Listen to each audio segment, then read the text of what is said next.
আসসালামু আলাইকুম সবাইকে। আশা করি সবাই ভালো আছো।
কমন স্ক্রিন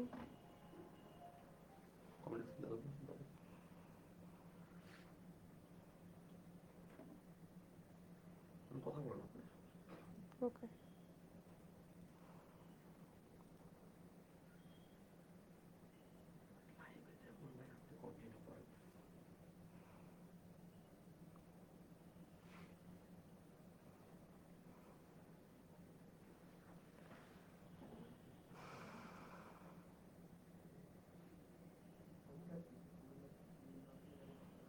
ওকে, শুরু করি। আসসালামু আলাইকুম সবাইকে। আশা করি সবাই অনেক বেশি ভালো আছো। আমি Akhi Akter from Dhaka nursing college. তোমাদের সাথে আজকে আবার হাজির হয়ে গিয়েছি আমাদের আজকের গুরুত্বপূর্ণ আরেকটি ক্লাসে। আজকে বেসিক্যালি আমরা হচ্ছে নার্সিং ভর্তি পরীক্ষার যে ডিপ্লোমা ইন নার্সিং প্রশ্ন ব্যাংক আছে, তার মধ্যে হচ্ছে 2022-23 সেশনে যে জেনারেল সায়েন্স থেকে যতগুলো কোশ্চেন এসেছে, আজকে সবগুলো কোশ্চেন অ্যানালাইসিস করে আমরা হচ্ছে সলভ করব। সো সবাই দ্রুত হচ্ছে জয়েন হয়ে যাও, এবং যারা এখনো হচ্ছে ক্লাসটি জয়েন করোনি তাদের সবাইকে হচ্ছে মেনশন করে দাও। খুবই শীঘ্রই আমরা হচ্ছে ক্লাসটি শুরু করে দিব। সবাই আমাকে হচ্ছে কমেন্ট করে জানাও আমার ভয়েস এবং হচ্ছে ভিডিও ক্লিয়ার কিনা।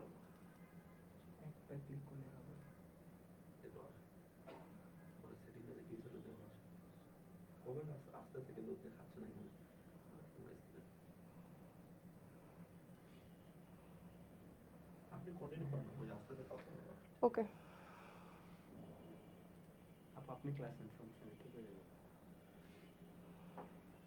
রিফ্রেশ দেন তো, একটু রিফ্রেশ করেন। আচ্ছা, সবাই একটু দ্রুত হচ্ছে জয়েন হয়ে যাও এবং সবাই মেনশন করে দাও। আজকের ক্লাসটা হচ্ছে খুবই গুরুত্বপূর্ণ, কারণ হচ্ছে জেনারেল সায়েন্স সাধারণ বিজ্ঞান টপিক থেকে প্রত্যেক বছর আমরা দেখেছি প্রায় 20 থেকে 25টি কোশ্চেন এসে থাকে। এবং BSc nursing, diploma in nursing, diploma in midwifery, আমাদের তিনটা সেগমেন্টেই হচ্ছে তোমার বায়োলজি বলো, বিজ্ঞান বলো, এই সেম টপিক থেকে তোমার অনেকগুলো কোশ্চেন আসে। কোনো বছর যদি একটা কোশ্চেন বিএসসিতে আসে, তাহলে পরের বছর দেখা গিয়েছে যে ডিপ্লোমা ইন মিডওয়াইফারি বা ডিপ্লোমা ইন নার্সিংয়ে ওই কোশ্চেনটা চলে এসেছে, বা একই প্যাটার্ন থেকে আসে। সো তোমরা হচ্ছে সব কোশ্চেন সলভ করবা, যে আপু এটা তো হচ্ছে শুধুমাত্র ডিপ্লোমাদের ক্লাস, তাহলে আমরা কি করবো না, বাকি মিডওয়াইফারি বা হচ্ছে বিএসসিরা বলতে পারো। আমার কথা হচ্ছে যেই প্রিপারেশন নাও না কেন, তোমরা তো হচ্ছে কোশ্চেন সবগুলো যদি সলভ করতে পারো, তাহলে আই থিঙ্ক কোনো ত্রুটি থাকবে না। ঠিক আছে, প্রিপারেশনে কোনো ত্রুটি থাকবে না। সো আমি কমেন্ট দেখতে পাচ্ছি না, বাট ইনশাল্লাহ হচ্ছে এখন তোমরা সবাই যেহেতু জয়েন হয়েছো, তাহলে আমি একটু শুরু করি। প্রথমে সবাই আস্তে আস্তে দেখো, আমাদের লাস্ট আওয়ার নার্সিং প্রিপারেশনে বিএসসি, ডিপ্লোমা অ্যান্ড মিডওয়াইফারি এর মধ্যে আমরা কি কি হচ্ছে ফিচার নিয়ে এসেছি। প্রথমত হচ্ছে আমরা একটা নোটবুক পাবো, লাস্ট আওয়ার নার্সিং প্রিপারেশনের জন্য একটা হচ্ছে ওএমআর বুক পাবো, টি শার্ট পাবো, ডায়েরি পাবো। তোমরা এখানে দেখতে পাচ্ছ এই সব কিছু আমরা হচ্ছে প্রোভাইড করে থাকি। এরপর আসো যে ম্যাথ নোট উইনার। তোমরা জানো যে আমাদের ক্লাসের পর সুন্দর সুন্দর যাদের সবচেয়ে বেস্ট তিনজনকে হচ্ছে আমরা গিফট দিয়ে থাকি। সো যারা ম্যাথ নোটে হচ্ছে উইনার হয়েছো, তাদের নাম প্রকাশ করা হচ্ছে প্রভা দাস। ওর নোটগুলো অনেক সুন্দর হয়েছে। তো যদি প্রভা থাকো, তোমাকে হচ্ছে কংগ্রাচুলেশন। এরপর আসো পিঙ্কি আক্তার, আচ্ছা এরপর আসো সুমাইয়া আক্তার, এরপর হচ্ছে ইসরাত নাসিমা, ঠিক আছে? ওকে, তাহলে আজকের ক্লাসটি শুরু করে দিচ্ছি, সবাই একটু মনোযোগ দিয়ে।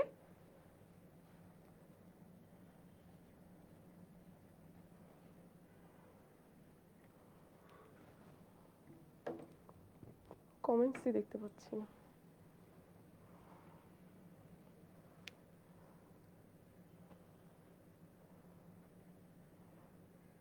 ওকে, ডান।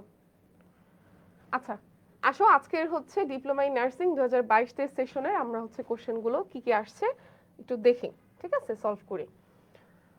সবার প্রথমে আসো, দেখো এখানে আছে নিচের কোন আলোটির তরঙ্গদৈর্ঘ্য বেশি, ঠিক আছে? এই রিলেটেড কোশ্চেন তোমার প্রত্যেক বছর নার্সিং ভর্তি পরীক্ষায় আসে এবং এবারও আসবে, এই নিশ্চয়তা আমি দিতে পারি যে 99%, ঠিক আছে ইনশাল্লাহ। কারণ এই টপিক থেকে ঘুরায় ফিরায় মানে এক একবার এক এক ইয়ারে হচ্ছে কোশ্চেন আসে। কিরকম, ধরো এবার আসছে যে নিচের কোনটি কোন আলোটির তরঙ্গদৈর্ঘ্য কম, ঠিক আছে, বা বলবে নিচের কোনটি বিচ্যুতি বেশি, নিচের কোনটির বিচ্যুতি কম। তো আমরা এইটার কোনটার বেশি কোনটার কম এটা আসলে প্যাচ লাগাই ফেলি। তো আজকে তোমাদের জন্য সহজভাবে মনে রাখার জন্য আপু একটি হচ্ছে ট্রিক্স শিখাই দেব, আশা করি সবাই ভালো করে হচ্ছে ক্লাসটি মনোযোগ সহকারে করবা এবং নোট ডাউন করবা, ঠিক আছে? অবশ্যই ক্লাস শেষে নোট ডাউন আমরা দেখব। সো আসো,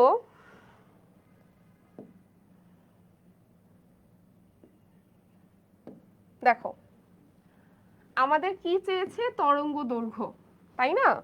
আচ্ছা কালার চেঞ্জ করি।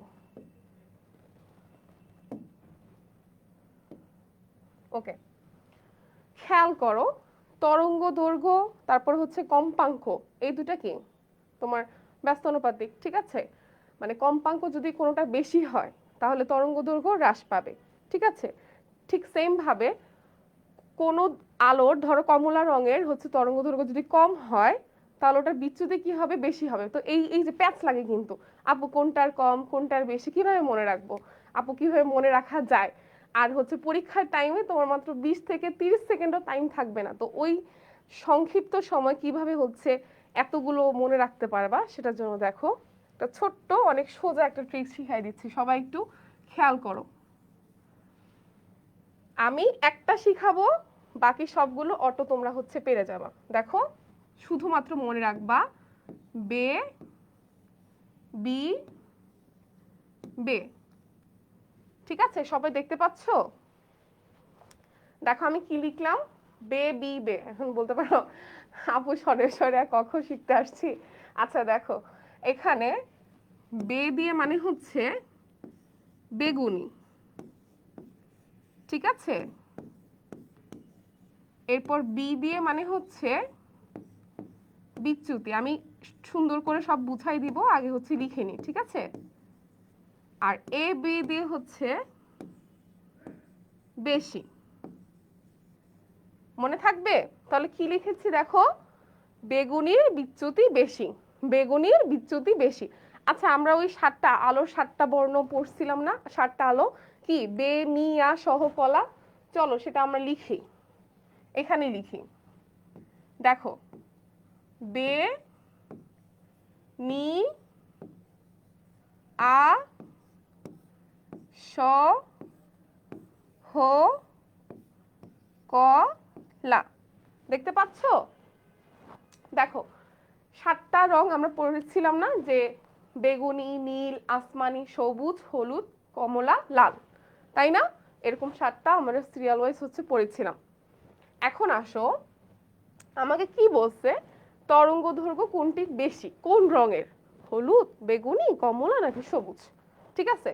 সিরিয়াল কোনটা, এইটা বে নি আ স হ ক লা, ঠিক আছে? এখন যেটা মনে রাখবা সেটা হচ্ছে বিচ্যুতি, ভালো করে মনে রাখো, যার বিচ্যুতি বেশি তার তরঙ্গ দৈর্ঘ্য কম, ঠিক আছে?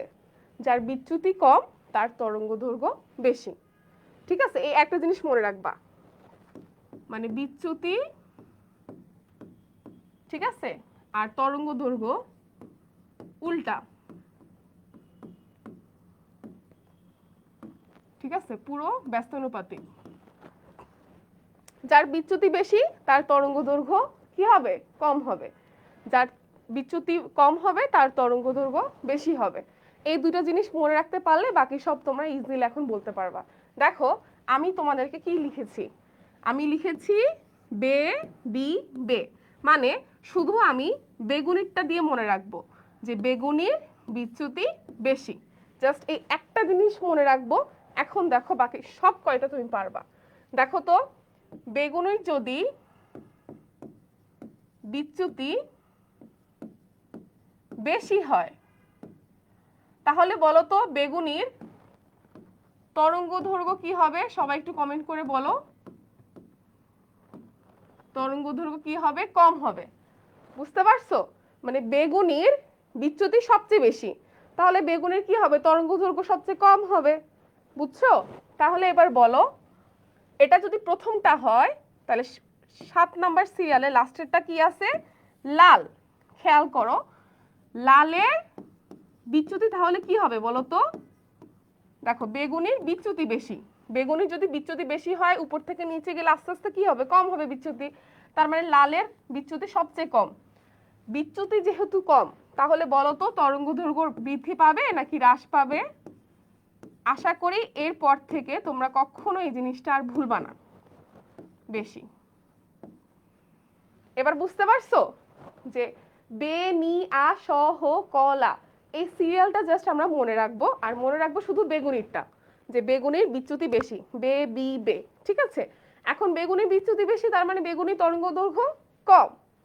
এখন উল্টাটা আসো, বেগুনি থেকে শুরু করে লাস্টে লাল পর্যন্ত, তাহলে লালের ক্ষেত্রে ভাবো যে লালের বিচ্যুতি কম।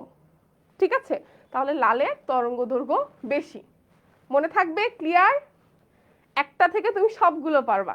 এখন আসো, মানে উপর থেকে যত নিচে যাবা, বেগুনির যেহেতু তরঙ্গ দৈর্ঘ্য কম তাহলে বেগুনির থেকে নীলের তরঙ্গ দৈর্ঘ্য একটু বেশি, নীলের থেকে আসমানিটা একটু বেশি, আসমানিটার থেকে সবুজ বেশি, মানে উপর থেকে নিচে গেলে তরঙ্গ দৈর্ঘ্য আস্তে আস্তে বাড়বে। দেখছো? বুঝতে পারছো? তাহলে নিচ থেকে উপরের দিকে উঠলে তরঙ্গ দৈর্ঘ্য কমবে। জাস্ট একটা সিরিয়াল মনে রাখবা। আই হোপ সবাই ক্লিয়ার। সবাই বুঝতে পারছো? ওকে, ইয়েস। তাহলে এবার খেয়াল করো, নিচের কোন আলোটির তরঙ্গ দৈর্ঘ্য বেশি? দেখো খেয়াল করো, তরঙ্গ দৈর্ঘ্য বেশি তার মানে কি? উপর থেকে নিচের দিকে আমাকে দেখতে হবে যে চারটা অপশনের মধ্যে সবার লাস্টে কোনটা আছে। হলুদ আছে, বেগুনি আছে, কমলা আছে, সবুজ আছে। এখন তোমরা খেয়াল করো, বেগুনি তো প্রথমেই বাদ, কারণ বেগুনির তরঙ্গ দৈর্ঘ্য সবচেয়ে কম। ঠিক আছে, এরপর নীল, আসমানি, সবুজ, হলুদ, কমলা, লাল। দেখো তো লাল আছে কিনা, কারণ লালের তরঙ্গ দৈর্ঘ্য সবচেয়ে বেশি। লাল নাই, অপশনে যদি লাল থাকতো অ্যান্সার হতো লাল। লাল নাই, লালের উপরটা দেখে আছে কিনা, কমলা। দেখো এই যে অপশন সি, অ্যান্সার হবে কমলা। কেন? এই যে সবার লাস্টেরটা তরঙ্গ দৈর্ঘ্য সবচেয়ে বেশি, এরপরে কমলা, এরপরে হলুদ, এরপরে সবুজ, এরপর আসমানি, নীল, সবার লাস্টে হচ্ছে বেগুনি। ক্লিয়ার? সবাই আমাকে একটু কমেন্টস করে বলো যে আপু বুঝতে পেরেছি। হ্যাঁ, গুড, অনেকে হচ্ছে বলে দিয়েছো ন্যানোমিটার, থ্যাংক ইউ। তোমরা যদি হচ্ছে তরঙ্গ দৈর্ঘ্য মুখস্থ করতে পারো আলহামদুলিল্লাহ ভালো, আর না পারলে তো আমি বললামই। জাস্ট একটা জিনিস, আচ্ছা দেখো তোমাদের ভর্তি পরীক্ষার যখন প্রশ্নটা পাবা 100টা কোশ্চেন, তুমি 1 ঘন্টার মধ্যে, 1 ঘন্টাও তো টাইম না, কারণ হচ্ছে তোমার খাতা সাইন করতে হবে, তোমার প্রশ্নের মধ্যে মধ্যে রেজিস্ট্রেশন নাম্বার, এটা সেটা অনেক কিছু করতে করতে 10 মিনিট চলে যায়। 50টা মিনিটের মধ্যে তোমাকে 100টা এমসিকিউ দাগাইতে হবে। সেখানে তুমি এই এমসিকিউটা পড়ার জন্য মিনিমাম 10 সেকেন্ড টাইম পাবা। 10 সেকেন্ডের মধ্যে পড়ে তোমাকে মনে করতে হবে যে বেবি বে। ঠিক আছে, তখন মনে করবা যে বেগুনি বিচ্যুতি বেশি, তার মানে বেগুনি তরঙ্গ দৈর্ঘ্য সবচেয়ে কম। তার মানে কি? প্রথমটার সবচেয়ে কম, আমাকে চাইছে কি বেশি, তার মানে আমার লাস্টেরটা আছে কিনা দেখতে হবে। যখন মাথার মধ্যে যখন আসবে যে লাল, তারপরে হচ্ছে কমলা, তারপরে হচ্ছে হলুদ, তখন তুমি অপশনের মধ্যে দেখবা লাল আছে কিনা। লাল না থাকলে কমলা, কমলা না থাকলে হলুদ। বুঝতে পারছো? ক্লিয়ার? সবাই একটু কমেন্টস করে বলো তো সবার কি ভালো লাগছে না? আপুর বুঝানোটা বুঝতে পারছো? একটু বলো তো। মানে একটু কঠিন লাগতে পারে যেহেতু ফিজিক্স, মানে এটা তো পদার্থ বিজ্ঞানের একটু অংশ, যাই হোক। বাট দেখো এই ট্রিক্সটা দিয়ে তুমি একটা জিনিস খেয়াল করছো কিনা, যে আমি যখন, ওকে দেখো জাস্ট এই একটা ছন্দ মনে রেখে আমি এখান থেকে ধরো 20টা কোশ্চেনের অ্যান্সার দিতে পারবো, রাইট অর রং? তোমরাই বলো যে বেগুনির বিচ্যুতি বেশি। তোমাকে যদি বলি নিচের কোনটির বিচ্যুতি সবচেয়ে কম, অ্যান্সার কি হবে তাড়াতাড়ি বলো তো? বিচ্যুতি। কোনটির বিচ্যুতি সবচেয়ে কম? দেখো বেগুনির বিচ্যুতি বেশি, তার মানে বিচ্যুতির ক্ষেত্রে সবচেয়ে কম হচ্ছে কি? লাল। বুঝতে পারছো? অনেক সহজ, বুঝছো? পড়াটা জাস্ট একটু গুছিয়ে পড়বা, একটু ধরো কৌশল, বা সবাই একরকম ভাবে বেগুনের গাছের পাতা সবুজ ওরকম করে যদি পড়তেই থাকো যে হলুদের তরঙ্গ দৈর্ঘ্য বেশি কম, এরকম পড়তে থাকলে না পরীক্ষার হলে কি জানি বেগুনি নাকি লাল, মানে দুইটার একটা তো হবে, একটা প্রথমটা একটা লাস্টেরটা। এখন তুমি কনফিউজ হয়ে যাবে দুইটা অপশনে, এবং তোমার কনফিউশন থাকবে এটা 100%, যে পরীক্ষার হলে আপু দুইটা অপশনের মধ্যে কনফিউশন 100%, সব ঠিক আছে এই দুইটার মধ্যে একটা হবে অ্যান্সার, আমিও জানি কিন্তু কোনটা হবে জানি না, ঠিক আছে? আর যেটা তাকাই দেখা গেছে উল্টাটা হবে অ্যান্সার, ঠিক আছে? বাসা আসার পর আফসোস, এই শোটা কেন দাগাইলাম না, বুঝছো? ওকে, কঠিন লাগেনি আপু, থ্যাংক ইউ। আমার ক্ষেত্রে এরকম হয়, ধরো দুইটার মধ্যে আটকাই গেছি, এটা হবে নাকি এটা হবে, পরে প্রথমবার মনে হয়েছে কমলা হবে, ঠিক আছে ধরো একটা কোশ্চেন, পরে না কি ভেবে মানে ধরো আশেপাশের পরিবেশের প্রভাবে বা যেরকমই হোক অন্যটা দাগাই দিই, লাগানোর পরে যখন মানে বাসায় আসি দেখি আল্লাহ আমারটাই ঠিক ছিল। বুঝতে পারছো? এটা কিন্তু আরেকটা ট্রিক, ধরো তোমার হচ্ছে দুইটার মধ্যে যদি কনফিউশন লাগে তুমি কিভাবে সঠিক অ্যান্সারটা বের করবা। প্রথমবার প্রশ্নটা দেখার পর তোমার যে অপশনটা মনে হয়েছিল যে না এটা মনে হয় কোথাও পড়ছিলাম, সেটা কিন্তু অনেক সময় হয়ে যায়, 80% ওইটাই অ্যান্সার হয়। কারণ যখন আমরা একটা অ্যান্সারের দিকে তাকাই তখন মনে হয় যে না এটা অ্যান্সার, মানে এগুলো অনেক সাইকোলজিক্যাল ব্যাপার, বুঝতে পারছো? এগুলো এখন শিখে দরকার নাই, এখন তোমরা হচ্ছে পড়াশোনা করো, পরীক্ষার সময় যত ভয় ভীতি আছে সব আলোচনা করা হবে, ঠিক আছে? এগুলো নর্মাল, তোমাদের না হলে আর কার হবে? আমার নিজেরও এখনো হয়, ধরো আশেপাশের পরিস্থিতির চাপে সবকিছুর প্রভাবে ভুলটা দাগায় ফেলি সঠিকটা রাখা, মানে আবার মনেও হয় যে আমি মনে হয় ভুলটাই দাগাচ্ছি, কিন্তু তাও ভুলটাই দাগায় আসি। বুঝতে পারছো? এরকম আমার ক্ষেত্রে অনেক হয়েছে। আচ্ছা, সবাই ক্লিয়ার? ওকে, এমন বহুত হয়েছে আপু, আসলে আমি বুঝতে পারছি। আচ্ছা দেখো বায়োগ্যাসে শতকরা কত ভাগ মিথেন থাকে? আচ্ছা যারা যারা জানো একটু কমেন্টস করে বলো তো, কারণ এতদিন তো হচ্ছে তোমরা তো কিছু তো পড়াশোনা করছো, ঠিক আছে? যারা যারা হচ্ছে অ্যান্সার জানো দ্রুত হচ্ছে কমেন্ট করে বলো যে বায়োগ্যাস এর মধ্যে শতকরা কত পার্সেন্ট মিথেন থাকে। মিথেন মানে কি? CH4, মিথেন দিয়ে তো তোমার সব এই যে যত রকমের গ্যাস বলো, আমার সাথে অলওয়েজ হয় এমন। আচ্ছা আপু, আচ্ছা ঠিক আছে, ওকে অ্যান্সার পেয়ে গেছি, অলরেডি বলে দিয়েছো, থ্যাংক ইউ সো মাচ। তোমরা তো সব পারো, এই তোমরা তো এমনি ব্রিলিয়েন্ট, তোমরা দেখি কোশ্চেন দেখার আগে অ্যান্সার বলে দাও, মারাত্মক ট্যালেন্টেড, বুঝতে পারছো? আমরা ভুল করতে ভালোবাসি আসলে, ভুল ভুলেই ভুলই জীবন, ভুলে ভরা জীবন, কিছু করার নাই, কি করব। আস আচ্ছা আসো, বায়োগ্যাসে শতকরা কত ভাগ মিথেন থাকে?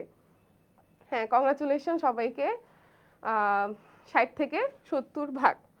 এখন এটা তো আমি আর চেঞ্জ করতে পারবো না, ঠিক আছে? এটা মুখস্থ করার জিনিস, ঠিক আছে? বাট মনে রাখবা। নেক্সটে আসি। ওকে, রেচনতন্ত্রে অবশ্য প্রয়োজনীয় অঙ্গ কোনটি? মানে লাগবেই, অবশ্য প্রয়োজনীয় মানে কি? মানে লাগবে মানে লাগবেই, ঠিক আছে? এখন তোমাদের কাছে প্রশ্ন হচ্ছে তোমাদের কি একটা সিট লাগবে? এটা হচ্ছে আমার কোশ্চেন। তোমরা যদি বলো জি আপু লাগবেই মাস্ট, তাহলে হচ্ছে মনোযোগ দিয়ে এখন থেকে পড়াশোনা শুরু করো, তোমাদের কাউন্টডাউন শুরু হয়ে গেছে। আর চোখের পলক ফালাবা 25 সাল আসবে, মানে বুঝতে পারতেছে 1 বছর শেষ, আরেক বছর চলে আসবে, এরপর চোখের পলক আরেকটা ফালাবা দেখবে হচ্ছে অ্যাপ্লিকেশন ফর্ম মানে পাবলিশ হয়েছে, আরেকটা চোখের পলক ফেলাবা দেখবা হচ্ছে অ্যাডমিট কার্ড দিয়েছে, দেন দেখবা ডিরেক্ট পরীক্ষার হলে, বুঝছো? এখন দেখবা খুব ফাস্ট সময় চলে যাচ্ছে, দেখবা কালকে না ছিল শুক্রবার, আজকে আবার আরেক শুক্রবার এসে পড়ছে, মানে এখন খুব দ্রুত সময় যাবে, ঠিক আছে? এই জন্য মানে খেয়াল রাখবা, আর পড়াশোনা ভালো করে এখন থেকে করো। যদি হচ্ছে সরকারিতে একটা সিট তোমাকে পেতেই হয়, তোমার যদি মনে হয় যে না আপু যাই হোক অসুস্থ হই যাই হই, এখন কিন্তু সবার ফ্লু হচ্ছে, সবার যে ভাইরাল ফিভার হচ্ছে, আমারও, তো এই জন্য বলবো যে সুস্থতা সবচেয়ে বড় একটা নিয়ামত, আর সুস্থ থেকে ভালো করে পড়াশোনা করো, কারণ দিন শেষে সবাই কিন্তু তোমার রেজাল্টই দেখবে, ঠিক আছে? এটা দেখবে না যে তুমি অসুস্থ ছিলে দেখে তুমি চান্স পাও না, এইসব কোনো এক্সকিউজ তারা শুনবেই না, যেই হোক বলবে চান্স পাইছো, কত পাইছো, কোথায় আসছে চান্স, এখানে না ওইখানে, ঠিক আছে? এরকমই হয়। তো তুমি যদি চান্স পাও ক্রেডিটটা তোমার, তুমি চান্স না পাইলে আর কি, ও তো চান্স পাবে না জানি, এরকম কিছু একটা বলতে পারে। বাট তুমি যদি সময় ধরে রাখার টিপস দেন, এই সময় কেমনে ধরে রাখবো? Time and tide waits for none, জানো না? বলো যে আপু সময়ের সাথে কিভাবে নিজেকে আগায় নিব সেটা টিপস দেন, ঠিক আছে? সময়টা আমি বললেও ধরে রাখতে পারবো না, এখন যদি বলি স্ট্যাচু, আমার জন্য কি দুনিয়া থেমে থাকবে? নওজুবিল্লাহ। ঠিক আছে, ইনশাল্লাহ ইনশাল্লাহ ইনশাল্লাহ। ওকে আপু, দোয়া করবো অবশ্যই তোমাদের জন্য, দোয়া। দেখো তোমাদের জন্যই হচ্ছে আজকে ক্লাসে এসেছি, ঠিক আছে? অনেক তোমাদের সাথে যাতে সবকিছু শেয়ার করতে পারি। আমার কথা হচ্ছে আমি স্টুডেন্টদের সাথে যাতে এমন ভাবে হচ্ছে মিশতে পারে, তোমাদের যে যে প্রবলেম হতে পারে বিশ্বাস করো সব প্রবলেম আমি মাথার মধ্যে নিয়ে আসি, যে তোমাদের কোন কোশ্চেনে কোন প্রবলেমটা হতে পারে, বা সামনে পরীক্ষার সময় তোমার কি মনে হতে পারে, ঠিক আছে? ধরো এই কোশ্চেনটা এক নজর দেখলা, তোমাদের মাথায় কোনটা অ্যান্সার হতে পারে, ঠিক আছে? অবশ্য রেচন তন্ত্র আই থিঙ্ক এটা সবাই পারবা, যে রেচন মানে কি, ছাকন, মানে আমাদের বডি থেকে যত সব মানে বর্জ্য পদার্থ আছে, অবশ্যই আমরা যে খাওয়া দাওয়া খাই, যেগুলো শোষণ করার ক্ষমতা, ওগুলো তো আমাদের বডিতে কত সুন্দরভাবে আমাদের সৃষ্টিকর্তা বানাইছে, ভাবতে পারো?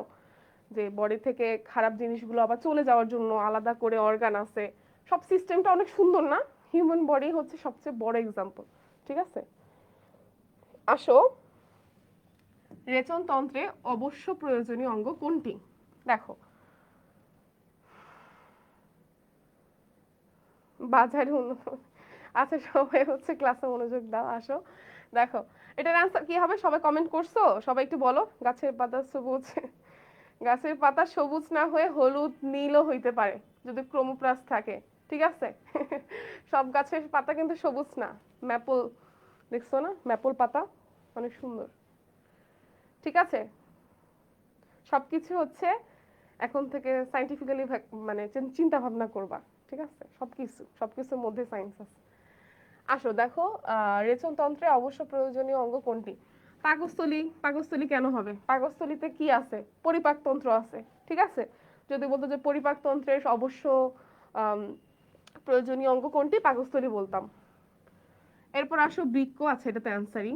ফুসফুস আসো যদি বলতো শ্বসনতন্ত্রের, শ্বসন মানে কি, এই যে শ্বাস নিলাম আর ছাড়লাম, কি অক্সিজেন গ্রহণ করলাম কার্বন ডাইঅক্সাইড ত্যাগ করলাম, কি ইজিলি ভাবে ত্যাগ করি না? দেখছো? তাহলে দেখো আমাদের শরীর সুন্দরভাবে ফুসফুস কি করে, সারাক্ষণ ইনহেল করে অক্সিজেন, এক্সহেল করে কি কার্বন ডাইঅক্সাইড। এরপর আসো কি যকৃৎ। এই যকৃৎ মানে কি লিভার, অনেকে হচ্ছে ধরো যকৃৎ তো হচ্ছে কলিজা, বুঝছো? যকৃতের ইংলিশ অনেকে বৃক্ক আর যকৃৎ এক এক করে ফেলে, আমি দেখছি যে বৃক্ক কোনটা আর যকৃৎ কোনটা, যখন ইংলিশ বলে তখন ঠিকই বুঝে। বুঝতে পারছো? আচ্ছা, প্রত্যেকটার ইংলিশ টার্মগুলো তোমরা শিখে রাখবা, কারণ মেডিকেল রিলেটেড কোশ্চেনগুলো তোমার ইংলিশে পাশে হইতে পারে, ঠিক আছে? স্টোম্যাক, পরে বলবা আপু বাংলাতে পড়ছি ইংলিশে তো পড়ার নাই, ঠিক আছে? স্টোমাক, কিডনি, লাংস, আর এটা হচ্ছে লিভার। দেখো লিভারটা অনেক ইম্পর্টেন্ট, এখানে 4টা টপিক থেকে তোমার কোশ্চেন আসবে, কোনটা থেকে আসবে তোমাদের ব্যাপার, মানে প্রশ্ন যে করবে, বাট 4টা টপিকই ভাইটাল, ঠিক আছে? এখন আসো, ইউজ না করতে, ওকে ঠিক আছে।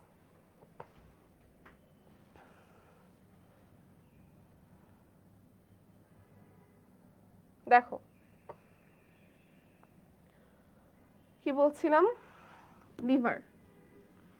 আচ্ছা, লিভার আমি পড়াইছিলাম, এর আগের ক্লাসে পড়াইছিলাম না বলো তো? লিভারকে কি বলা হয়? আমাদের মানবদেহের সর্ববৃহৎ গ্রন্থির নাম কোনটি? লিভার। ঠিক আছে, লিভারকে জৈব রাসায়নিক জৈব রসায়নগার বলা হয়। ঠিক আছে, এটা ইম্পর্টেন্ট। এরপরে বলছিলাম, দেখো আমার কিন্তু ঠিকই মনে আছে। তোমরা একটু বলো তো কমেন্ট করে যে লিভারের চারপাশের পর্দার নাম কি? সবাই একটু কমেন্টস করে বলো যে যকৃতের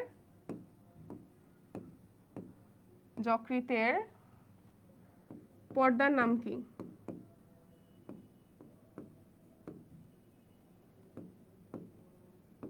সবাই একটু কমেন্ট করে বলো। আমি কিন্তু এটা বলেছিলাম, জৈব রসায়নাগার। হ্যাঁ, রসায়নাগার, এটা তো বলেছি। সবাই একটু কমেন্ট করে বলো যকৃতের পর্দার নাম কি? সবাই আমরা পারি, সেটা কি? গ্লিসন্স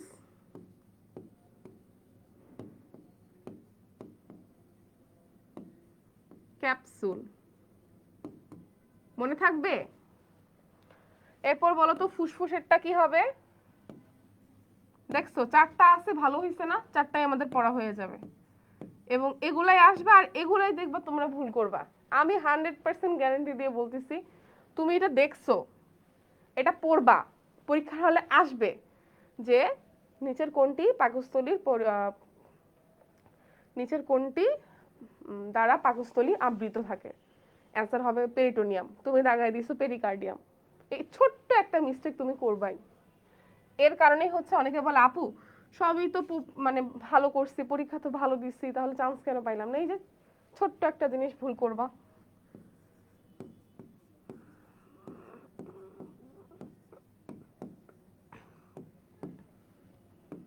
আচ্ছা সবাই দেখো, ফুসফুসের চারপাশের পর্দার নাম কি? কে বলতে পারবা? Pleura. Yes. Kidney pericardium. Hey, আমি না। কিডনি পেরিকার্ডিয়াম না, পেরিকার্ডিয়াম। মনে আছে পেরিকার্ডিয়াম কোনটা? কার্ডিয়া মানে হচ্ছে হার্ট, পেরি মানে চারপাশ। আমি কিন্তু ভেঙে ভেঙে পড়াইছিলাম। পেরিকার্ডিয়াম তার মানে হচ্ছে চারপাশের পর্দা। কিসের? হার্টের। তার মানে হৃৎপিণ্ডের চারপাশের পর্দার নাম কি? পেরিকার্ডিয়াম। বৃক্ক মানে হচ্ছে কি? কিডনি, দুই পাশে দুটো থাকে। কিডনি চারপাশে কি থাকে? Renal capsule. ঠিক আছে, আর যকৃৎ ডান পাশে থাকে। এইটা চারপাশের পর্দার নাম কি? লিসন্স ক্যাপসুল। ঠিক আছে, আর পাকস্থলী স্টোম্যাক, এর চারপাশে আমাদের কি থাকে? পেরিটোনিয়াম থাকে। মনে থাকবে? ফুসফুস, ফুসফুস কি হবে? প্লুরা। প্লুরা দ্বিস্তরী, এটা কিন্তু দ্বিস্তরী মানে হচ্ছে দুইটা স্তর থাকে।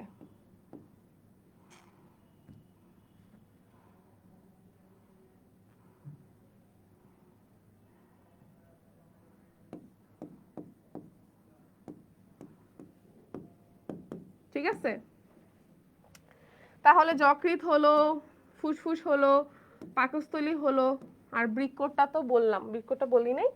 আচ্ছা এটা মুছি। ঠিক আছে, দেখো আমরা এখন বৃক্কটা পড়বো। আবরণী কিন্তু তোমরা কখনো ভুল করবা না। ঠিক আছে, আবরণী ভুল করবা না। আবরণী পর্দা থেকে একটা আসে। এখন বলো তো আমাকে সবাই যে মস্তিষ্কের চারপাশের আবরণী পর্দার নাম কি? সবাই একটু আমাকে কমেন্টস করে বলো। কোন কালার দিব? মস্তিষ্কের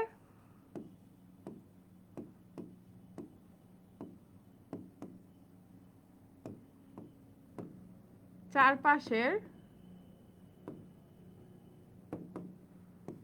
আবরণী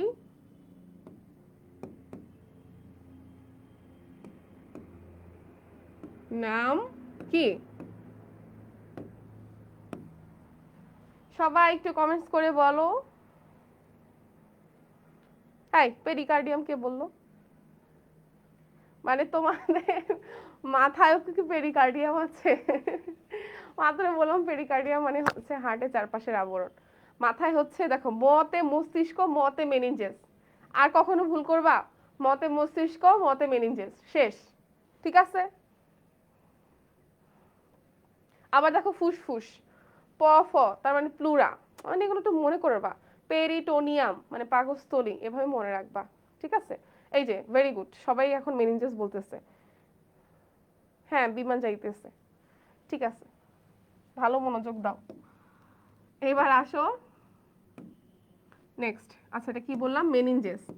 দেখো একটাই বারবার বলবো, বাট তাও যেন ভুল না করো। মেনিনজেস, এবং বিশ্বাস করো এগুলাই আসে। তুমি দেখো আপু কি পড়াচ্ছেন, এগুলো তো ইজি। আরে ইজি গুলাই ভুল করে সবাই, কঠিনগুলা কেউ ভুল করে না, কারণ কঠিনগুলা কেউ পারে না, কেউ ওটা ধরতেও যায় না। বাট সহজগুলা ভুল করার কারণে তোমার চান্স মিস হয়, বুঝছো? প্রশ্ন যদি হার্ড হয় তাহলে কাটস মার্কও কম আসে, সবাই জানে কোন রেঞ্জে প্রশ্ন আসছে। বাট কোশ্চেন যদি সহজ হয় চান্স মিস হয়, কারণ সবাই ক্যাচ করতে পারে না। এবার বুঝতে পারছো কোথায় কিভাবে চান্স মিস হয়? এবার আসো নেক্সট কোশ্চেন। তোমরা সবাই বুঝতে পারছো এটার অ্যান্সার কি হবে? বৃক্ক। আচ্ছা, বৃক্ক রিলেটেড আরো কিছু ইনফরমেশন বলি। দেখো এই যে দেখছো কত সুন্দর একটা ছবি, এটা কোথায় আছে বলো তো? আমাদের বডির কোথায় আছে? আমাদের বডির দ্বাদশ থোরাসিক। আচ্ছা, আজান দিচ্ছে, আমরা একটু বিরতি নিচ্ছি 2 মিনিট, ঠিক আছে? আজান শেষ হোক। তোমাদের কোনো জিজ্ঞাসা থাকলে কমেন্টস করো, আমি দেখবো এখন।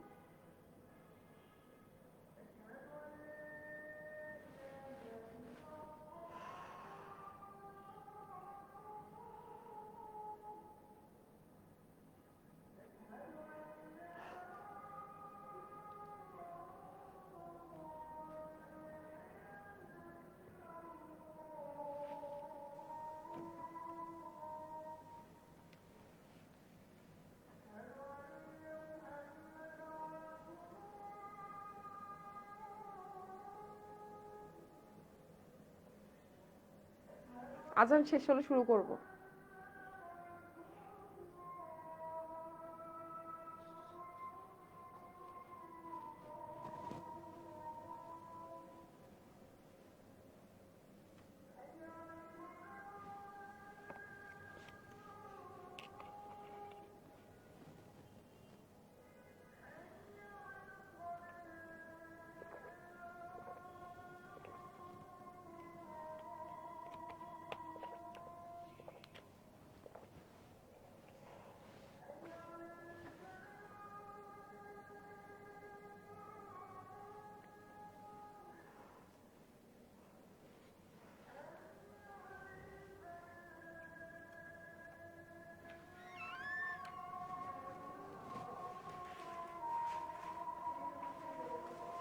ভাইয়া, এখানে ওয়াইফাই আছে?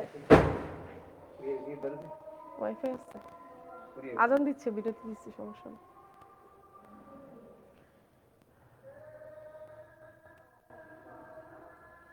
স্ক্যান দেন।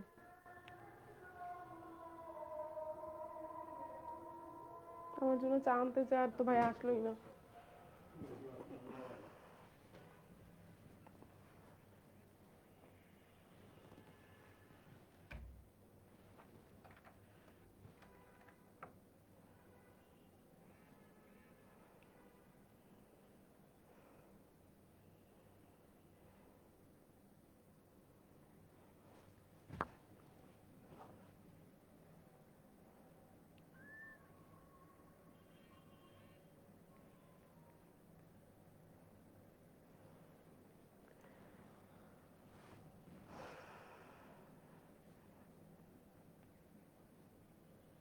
ওকে, আজান শেষ, আমরা আবার বিরতি থেকে ফিরে আসলাম।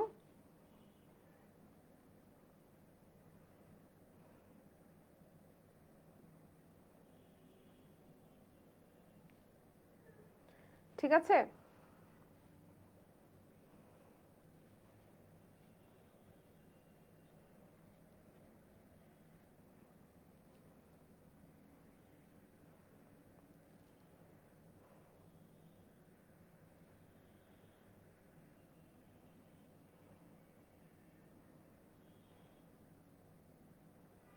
ওকে,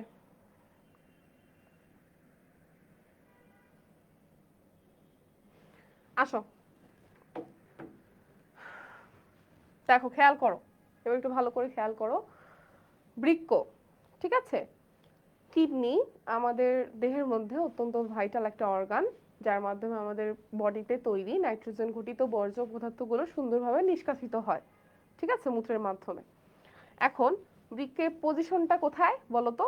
বৃক্কের পজিশনটা হচ্ছে আমাদের যে থোরাসিক কশেরুকাগুলো আছে, ঠিক আছে, দ্বাদশ মানে T12 দ্বাদশ থোরাসিক কশেরুকা থেকে লাম্বার 3 কশেরুকা পর্যন্ত তোমার এইটার অবস্থান, ঠিক আছে। এবং দেখতে কিসের মতো? সিমবিচি আছে না, সিমবিচির মতো। আর একটু খেয়াল করবা, দেখো এটা একটু উপরে না, এটা একটু নিচে না, ঠিক আছে, এটা হচ্ছে তোমার রাইট সাইড, এটা উল্টাভাবে লেখা হয়েছে তো, রাইট সাইডটা, এটা রাইট, এটা ধরো লেফট, ঠিক আছে, রাইট সাইডটা একটু নিচু কেন বলো তো? আমাদের রাইট সাইডে এখানে কি আছে বলো তো? আমাদের রাইট সাইডে এখানে একটা লিভার আছে, লিভার থাকার কারণে চাপ লাগছে বৃক্কের মধ্যে, একটু দেবে গেছে, তার মানে রাইট সাইডে কিডনিটা একটু নিচু লেফটের তুলনায়, ঠিক আছে, জাস্ট এতটুকু মনে রাখবা। আর দেখো এখানে কি কি আছে, অনেক কিছুই আছে, মেইনলি মনে রাখবা যে রেচনতন্ত্রের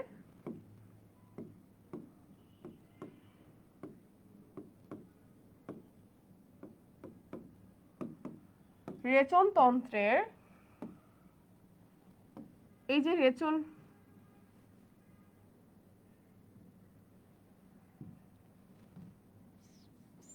আসো,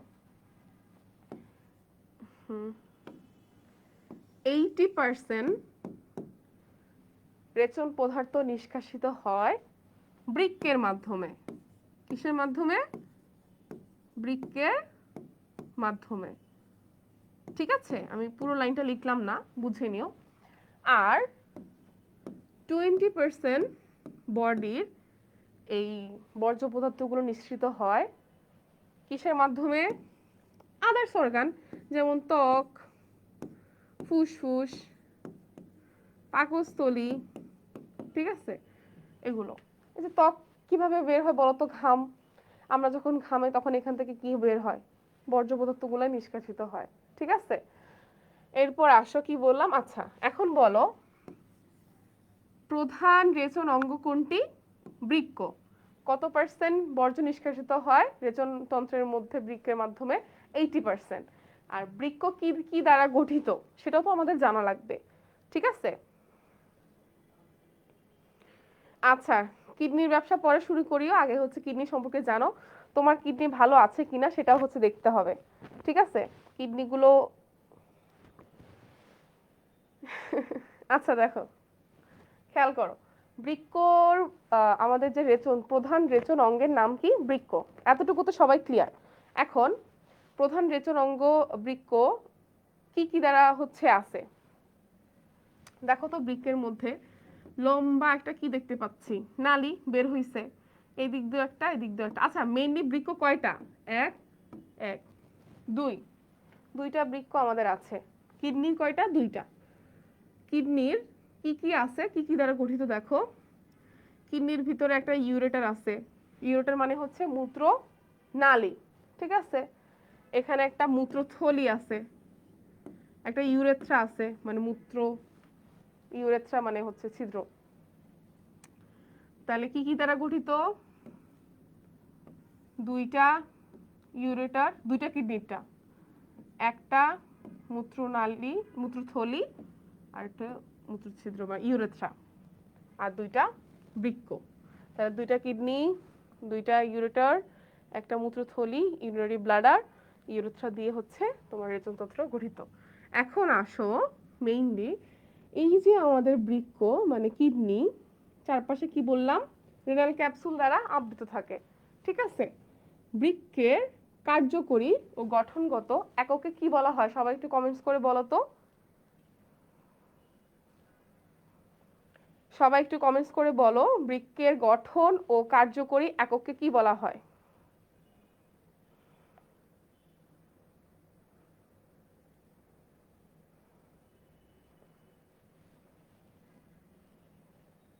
ভেরি গুড। আমরা সবাই নেফ্রনের নাম শুনেছি, তাই না? এই নেফ্রন হচ্ছে বৃক্কের গঠন ও কার্যকরী একক, ঠিক আছে? নেফ্রন, বুঝতে পারছো? তাহলে নেফ্রন কয়টা করে আছে? এক একটা কিডনিতে নেফ্রন থাকে 10 থেকে 12 লক্ষ। কত লক্ষ সবাই একটু কমেন্টস করে বলো, আমি কিন্তু পড়া ধরবো। বলো তো, প্রতিটি বৃক্কে নেফ্রন থাকে 10 থেকে 12 লাখ। তাহলে বলো দুইটা বৃক্কে কয়টা? দুইটা কিডনিতে টোটাল 20 থেকে 24 লাখ। একটাতে যদি 10 লাখ থাকে নেফ্রন, দুইটা মিলে 20 লাখ, ঠিক আছে? হ্যাঁ, ভেরি গুড। আরেকটা জিনিস খেয়াল করো, আমরা কি নিষ্কাশন করি? নাইট্রোজেন গঠিত বর্জ্য পদার্থ কি কি? ইউরিয়া, ইউরিক অ্যাসিড, ক্রিয়েটিনিন, তাই না? এগুলোই তো বর্জ্য পদার্থ। মানে হচ্ছে এই যে ইউরিনের মধ্যে কি থাকে? পানি থাকে, আর হচ্ছে কি ইউরিয়া থাকে, ইউরিক অ্যাসিড থাকে, ক্রিয়েটিনিন থাকে। এই যে ইউরিয়া, এটা কোথায় উৎপন্ন হয় কেউ বলতে পারবা? সবাই একটু কমেন্টস করে বলো। আমরা সবাই ইউরিয়ার নাম শুনছি না? এই ইউরিয়া তৈরি হয় কোথায়? এখন আমাকে অনেকে বলবা, আপু বৃক্কতে তো তৈরি হবে, কারণ বৃক্ক থেকে নিষ্কাশিত হবে ইউরিয়া, তাই না? কিন্তু আসলে না, এটাই ভুল করবা যে কোথায় ইউরিয়া তৈরি হয়। সবাই একটু লিখে ফেলো, ইউরিয়া উৎপন্ন হয় কোথায়? কোথায়? অ্যান্সার হচ্ছে যকৃতে। সবাই লিখো, এটা কিন্তু আসবে, ঠিক আছে? ইউরিয়া কোথায় তৈরি হয়? যকৃতে। আর জমা থাকে বৃক্কে, ওখান থেকে নিঃসৃত হয়। মনে থাকবে? আচ্ছা এবার বলো, ইউরিয়া তৈরি হয় একটা চক্রের মাধ্যমে, ঠিক আছে? ওই চক্রটার নাম কি? যকৃতে ইউরিয়া তৈরি হয় কোন চক্রের মাধ্যমে? দেখছো, একটা কোশ্চেন থেকে কতগুলো কোশ্চেন আসে। আমি লিখে দিচ্ছি, অর্নিথিন চক্র। দেখছো, এটা মনে রাখবা, মনে থাকবে?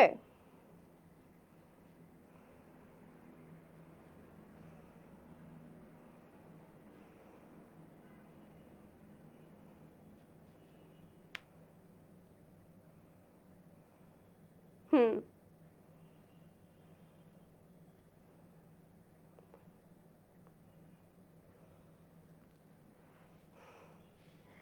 ঠিক আছে, রাইট, ওকে, নেক্সট।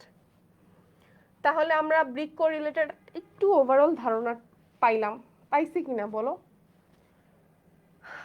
বৃক্ক আর কি কি পড়ানো যায়? হ্যাঁ, বৃক্ক থেকে তুমি পড়বা, এই যে অনেকে বলে না কিডনি নষ্ট হয়ে গেছে, কেমনে বুঝি তার কিডনি যে কাজ করে না? আমরা টেস্ট দিই, তাই না? ইউরিন টেস্ট দিই। ইউরিন টেস্ট দিয়ে আরেকটা টেস্ট দিই হচ্ছে ক্রিয়েটিনিন টেস্ট। কেন? কারণ ক্রিয়েটিনিনের মাত্রা যদি বেশি হয় তাহলে তার মানে হচ্ছে তার কিডনিতে সমস্যা আছে। এই জন্য ক্রিয়েটিনিনকে তোমার বৃক্কের রোগ নির্ণায়ক বলা হয়, ঠিক আছে? ডায়াগনস্টিক ইন্ডেক্স বলা হয় তোমার ক্রিয়েটিনিন মাত্রাকে। মানে চলো আমরা একটু লিখি, মনে থাকবে। আসো,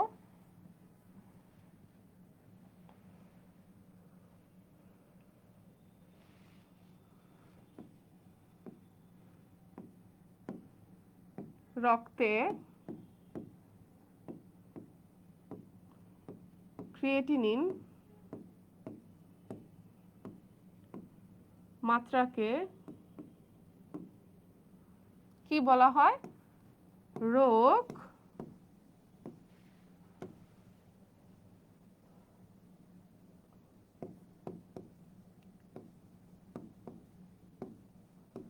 নির্ণয়ে নির্দেশক বলা হয়। বুঝে নিও, ঠিক আছে? তাহলে রক্তের ক্রিয়েটিনিন মাত্রাকে ডায়াগনস্টিক ইন্ডেক্স বা রোগ নির্ণয়ক নির্দেশক বলা হয়। কেন বুঝতে পারছো? কারণ রক্তে যখন সেরাম ক্রিয়েটিনিন মাত্রার লেভেল বেড়ে যায়, এখন মাত্রাটা কত আপু? এটা তো কোশ্চেন করতে পারতা যে আপু কত বেশি হলে বুঝবো তার কিডনি সমস্যা। মাত্রাটাও তো আমাদের জেনে রাখা লাগবে, তাই না? চলো, নর্মাল মাত্রা কত পুরুষের দেহে? সবাই লিখো। পুরুষের জন্য 0.6 থেকে 1.2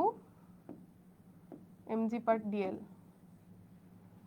আর নারী দেহে 0.5 থেকে 1.1। মনে থাকবে? সবাই একটু খেয়াল করো যে রক্তের ক্রিয়েটিনিন, ক্রিয়েটিনিন কোত্থেকে আসছে জানো? ক্রিয়েটিন নামে একটা প্রোটিন আছে আমাদের দেহের মধ্যে, পেশির নিচে, ওটা বিপাক হয়, ঠিক আছে? তোমরা চিংড়ি দেখছো না?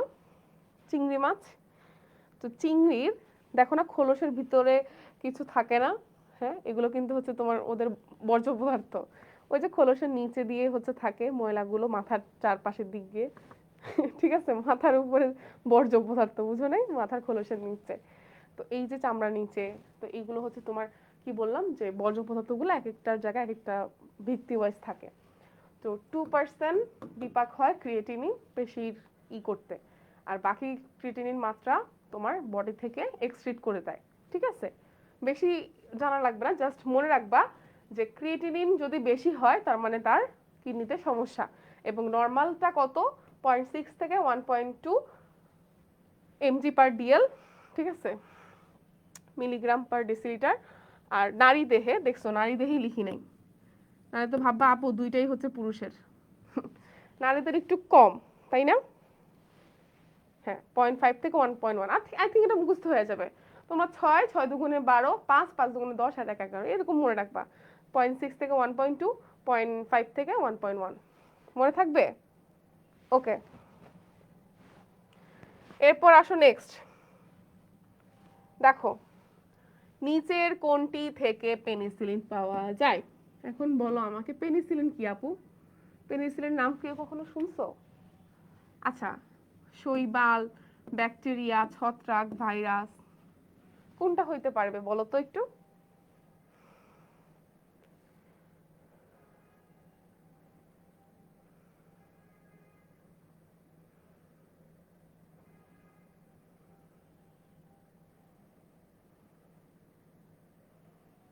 হ্যাঁ, চিংড়ির মাথায় ওইটা থাকে। আচ্ছা,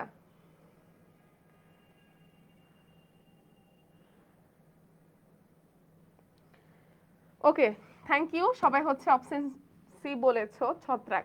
এখন আমাকে বলো ছত্রাক কি? কেউ কখনো ছত্রাক দেখেছো? দেখে থাকলেও জানাও, আর না দেখে থাকলেও জানাও, ঠিক আছে? সমস্যা নাই।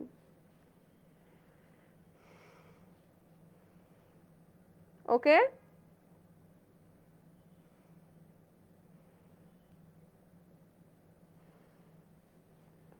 দেখো, পেনিসিলিন এটা হচ্ছে তোমার আবিষ্কার করছে পেনিসিলিন ছত্রাক থেকে। কেন? এটা একটা ওষুধ। দেখো, ছত্রাক মানে আমরা ভাবি হচ্ছে ব্যাঙের ছাতা, ঠিক আছে? আসলে তো ব্যাঙের ছাতার মতনই দেখতে, বাট এখন কিন্তু ছত্রাক খাওয়াও যায়। খাও না তোমরা মাশরুম? কিন্তু ওইটা আর প্রাকৃতিকভাবে গজানো ছত্রাক দুইটাই কিন্তু আলাদা, ঠিক আছে? মাশরুম হচ্ছে এক প্রকার সবজি যেটা খেলে শরীরের জন্য ভালো, শরীরের হচ্ছে কোলেস্টেরল মাত্রা নিয়ন্ত্রণ থাকে, পুষ্টি পাওয়া যায়। আর তুমি যদি ন্যাচারালি একটা, ধরো হচ্ছে কোনো অন্ধকার জায়গায় একটা হচ্ছে ব্যাঙের ছাতা জন্মানো, কালারফুল, ওটা নিয়ে খাইলা, সাথে সাথে তুমি মরে যাওয়া। ওটা তো বিষাক্ত, বুঝতে পারছো? রঙিন গুলো আরো বিষাক্ত। তো মাশরুম আসলে ভালো, খাওয়া ভালো। আর যেটা হচ্ছে প্রাকৃতিকভাবে ছত্রাক, যেটা হচ্ছে আমাদের জন্য হার্মফুল, কারণ আমাদের মানব দেহেও তোমার হচ্ছে বিভিন্ন রকমের ছত্রাক অ্যাটাক করে ডিজিজ করে। এই দেখো, ছত্রাকটা দেখছো কত কিউট, ব্যাঙের ছাতার মতো, ঠিক আছে? এই ছত্রাক, এটা তো হচ্ছে তোমার ছত্রাক, এখন আসো ছত্রাক রিলেটেড আমরা কিন্তু এর আগের ক্লাসে অনেক ইনফরমেশন দিয়েছিলাম এবং একটু রিভিউ করি, ঠিক আছে? হ্যাঁ, ইস্ট, ঠিক আছে। এটা কি বলা হয়? অ্যাগারিকাস, ঠিক আছে? অ্যাগারিকাস। আমরা পড়েছিলাম না যে ছত্রাকের চারপাশে তোমার কি থাকে? কোষ প্রাচীর। ওটা কি দ্বারা গঠিত? এবং ছত্রাকের কোষ ঝিল্লিতে কি থাকে? এবং ছত্রাকের কি পড়েছিলাম? সঞ্চিত খাদ্যের নাম কি? সবাই একটু কমেন্ট করে বলো তো। ছত্রাকের কোষ প্রাচীর কি দ্বারা গঠিত? কোষ প্রাচীর কি দ্বারা গঠিত? কাইটিন। কাইটিন। টিন, টিন দিয়ে মনে রাখবা, টিন মানে তো বাইরে থাকে। এরপর আসো কোষ ঝিল্লি। দেখো পড়াগুলো কি ইজি, তাই না? কি কিউট, মন চাচ্ছে খেয়ে ফেলে। আসলে অনেক কিউট না? আমি কিউট দেখে নিয়ে আসছি, বুঝছো? কিউট কিউট এগুলো দেখতে অনেক ভালো লাগে।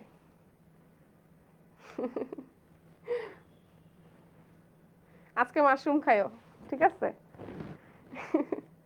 ওকে, এবার আসো কোষ ঝিল্লিতে কি থাকে আমি বলেছিলাম বারবার, আর্গোস্টেরল। আর্গোস্টেরল মনে থাকবে?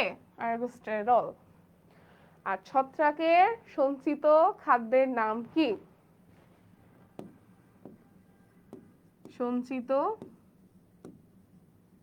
খাদ্য গ্লাইকোজেন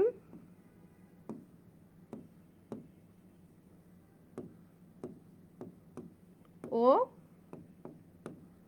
তৈল বিন্দু। দেখেছো? সবাই বুঝছো? ক্লিয়ার? এই কেউ না বুঝে থাকলে আমাকে বলো, বলবা। ও যেটা বলছিলাম সেটা হচ্ছে, দেখো ছত্রাক জনিত রোগ, ছত্রাক দিয়ে যেমন পেনিসিলিন, তারপরে হচ্ছে তোমার আরো অনেক ভালো ভালো যেমন জৈব প্রযুক্তি ব্যবহার করা হয়, খাদ্য হিসেবে আমরা খাই, ঠিক আছে? তো সাইড ইফেক্টও আছে, অর্থনৈতিক গুরুত্বও আছে। তো ছত্রাকজনিত রোগ একটার নাম বলতে পারবা? খুব কমন। ছত্রাকজনিত একটা রোগের নাম বলতে পারবা? এরকম রিং রিং হয় শরীরের মধ্যে, চারপাশে একটা সার্কেলের মতো হয়, লাল লাল হয়, চুলকানি হয়। সব বলে দিছি। ওটা কিন্তু ছত্রাকজনিত রোগ, ঠিক আছে? ফাঙ্গাস। তো ওটার নাম কি কেউ বলতে পারবা?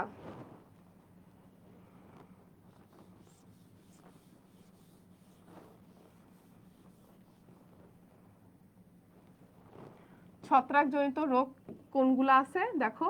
প্রথমত দাঁত রোগ। দাঁত রোগ ইংলিশে বলে রিং ওয়ার্ম বা,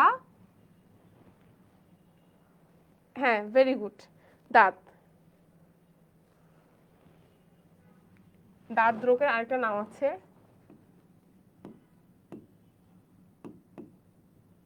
ডারমাটোফাইটোসিস।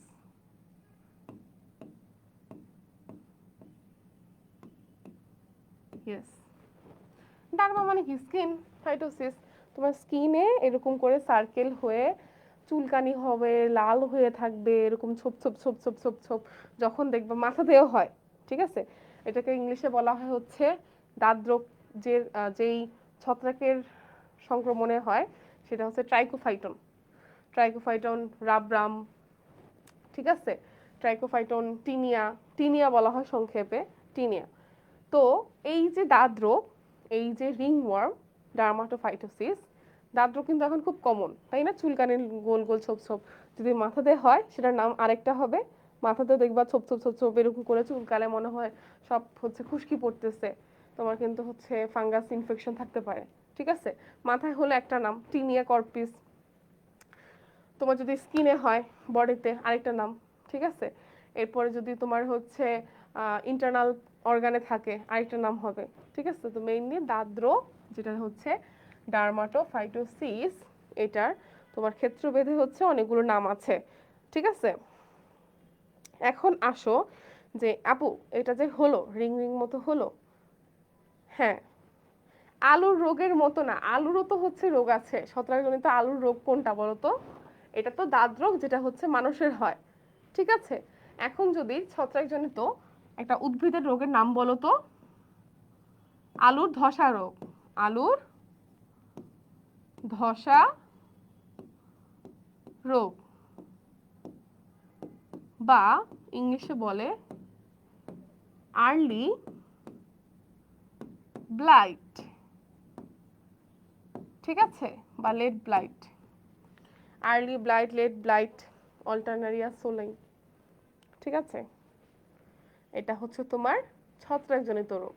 আই থিঙ্ক এখন একটু সবাই ক্লিয়ার যে ছত্রাকজনিত রোগ কোনগুলো, মনে থাকবে? ছোঁয়াচে, কিন্তু দাদ্র কিন্তু ছোঁয়াচে, তাই আক্রান্ত ব্যক্তির কোনো কিছু ইউজ করা যাবে না, টাওয়েল, চিরুনি, ঠিক আছে? একটু হেলথ কনসিয়াস থাকবা। হ্যাঁ, আলুর লেট ব্লাইট রোগ। ওকে, নেক্সট নেক্সট আসো।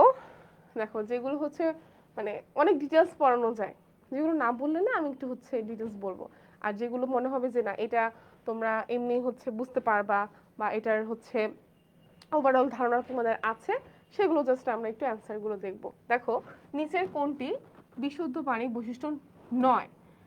এই নয় কথাটাই ম্যাক্সিমাম স্টুডেন্ট পরীক্ষার হলে দেখবে না, লেখা দেখবে নিচের কোনটি বিশুদ্ধ পানির বৈশিষ্ট্য, জাস্ট এতটুকুই দেখবে, একদম কনফার্ম মিলিয়ে নাও, ঠিক আছে? যখন বলবে যে বিশুদ্ধ পানির বৈশিষ্ট্য, তখন সে কি করবে যে বিশুদ্ধ পানির বৈশিষ্ট্য তো PS7, না দেখে এটা অ্যান্সার দিয়ে দিবে, আর কিচ্ছু দেখবে না। বাট আমাকে বলছে নয়, তার মানে এখানে তিনটা হ্যাঁ আছে, একটা নয় আছে। দেখো সার্বজনীন দ্রাবক, পানি দিয়েই হচ্ছে তোমার সবকিছু ই করা হয়, তার মানে এটাও অ্যান্সার যদি হয় হইতো, বৈশিষ্ট্য হইতো। পানি কি বিশুদ্ধ পানি স্বাদ আছে? কোনো স্বাদ নাই। বর্ণ আছে? বর্ণ নাই। গন্ধ আছে? না গন্ধ নাই। তাহলে এটাও বিশুদ্ধ পানির বৈশিষ্ট্য। বিশুদ্ধ পানি পিএইচ কত? 7, মানে নিরপেক্ষ, এটাও অ্যান্সার। বাট বিশুদ্ধ পানি বিদ্যুৎ পরিবাহী নয়, তাহলে এটা হচ্ছে তোমার অ্যান্সার হবে। বুঝতে পারছো? ইয়েস, অ্যান্সার হবে ডি। ক্লিয়ার?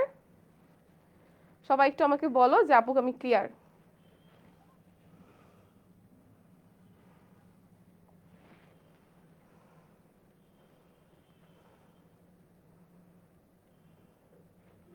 ওকে, এরপর আসো আমাদের নেক্সট কোশ্চেন, যে বরফ পানিতে ভাসে, তাই না? একটা বোলের মধ্যে পানি নিবা, ফ্রিজ থেকে আইস কিউবগুলো ঢালবা, সুন্দর করে পানিতে বরফগুলো ভাসতে থাকে, কেন বলো তো?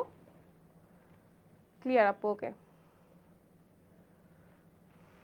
দেখো কারণ বরফের তুলনায় পানির কি বেশি বলো তো? ঘনত্ব বেশি। পানির ঘনত্ব বেশি, এর কারণে বেশি ঘনত্বের উপর যখন আমরা দিই, কি বলে, বরফ দিই, তখন ভাসে। আবার লবণাক্ত পানিতে দেখো, বলে না লবণাক্ত পানিতে মানুষ ভাসে, কেন? লবণাক্ত পানির ঘনত্ব বেশি থাকে তখন। বুঝছো? ক্লিয়ার? নেক্সট, ব্রোঞ্জ কোন দুটি ধাতুর সমন্বয়ে গঠিত? ব্রোঞ্জ, আমরা বলি না ব্রোঞ্জের রিং পড়েছে, ব্রোঞ্জের অর্নামেন্টস, অলংকার, নাকি আমরা এগুলো পড়ি না, তা আমরা শুধু ডায়মন্ড খুঁজি, তাই না? আপু ডায়মন্ড আছে কিনা বলেন? কয়দিন আগে দেখছো না ডায়মন্ড মানে হচ্ছে কাঁচ, কাঁচের টুকরা। আসলে আমি পরে ভাবলাম যে ডায়মন্ড কিনা উচিত না, 10 টাকা দামের একটা হচ্ছে কাঁচের টুকরাও কিনলে যেরকম চিকচিক করে, ডায়মন্ডও সেম। বুঝতে পারছো? আচ্ছা আসো, দুষ্টামি করলাম। ব্রোঞ্জ কোন কোন ধাতু দ্বারা তৈরি? তামা মানে বুঝছো, তামা মানে কপার, লোহা মানে আয়রন, তাহলে কপার এবং আয়রন, এটা কি ব্রোঞ্জ? নো। সিলভার, আরেকটা হচ্ছে অ্যালুমিনিয়াম, এটাও না। সিলভার দস্তা, সিলভার দস্তা মানে জিঙ্ক, এটাও না।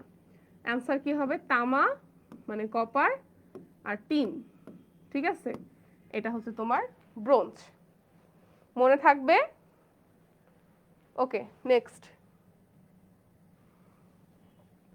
নিচের কোনটি ধনাত্মক যৌগমূলক? দেখো, ধনাত্মক তার মানে কি? পজিটিভ, ঠিক আছে? এখন দেখো এখানে পজিটিভ কোনগুলো? অ্যামোনিয়াম NH4 প্লাস, এই যে প্লাস, এটা পজিটিভ। কার্বনেট, আমরা আগে সবগুলো দেখব। প্রথমটা অ্যান্সার পেয়ে গেছে তার মানে প্রথমটা আপন, নিচের গুলো আর দেখবই না, উপরেরটা দাগাই দিব। এরকম করবা না, কারণ লাস্টের অ্যান্সারটা তোমার ক খ উভয় বা সবগুলো কিছু একটা থাকতে পারে, এজন্য সবগুলো পড়বা। কার্বনেট কি হবে? CO3 minus. Dichromate Cr2O7 minus, তাই না? 2 মাইনাস। ফসফেট। এখন দেখো অ্যান্সার কি হবে? অ্যামোনিয়াম। কেন? কারণ যৌগমূলকের মধ্যে ঋণাত্মক আছে আর ধনাত্মক আছে, ধনাত্মক হচ্ছে অ্যামোনিয়ামটা, ঠিক আছে? হ্যাঁ, ভেরি গুড। নেক্সট দেখো, বডি মাস ইন্ডেক্স কত হলে তাকে স্থূলকায় হিসেবে বিবেচনা করা হয়?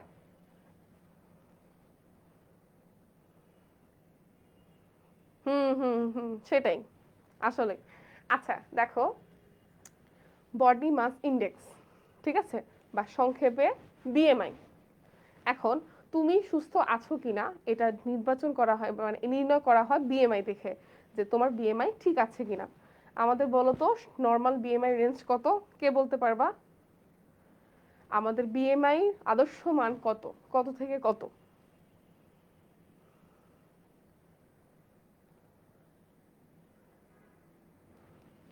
সবাই একটু কমেন্টস করো দেখি।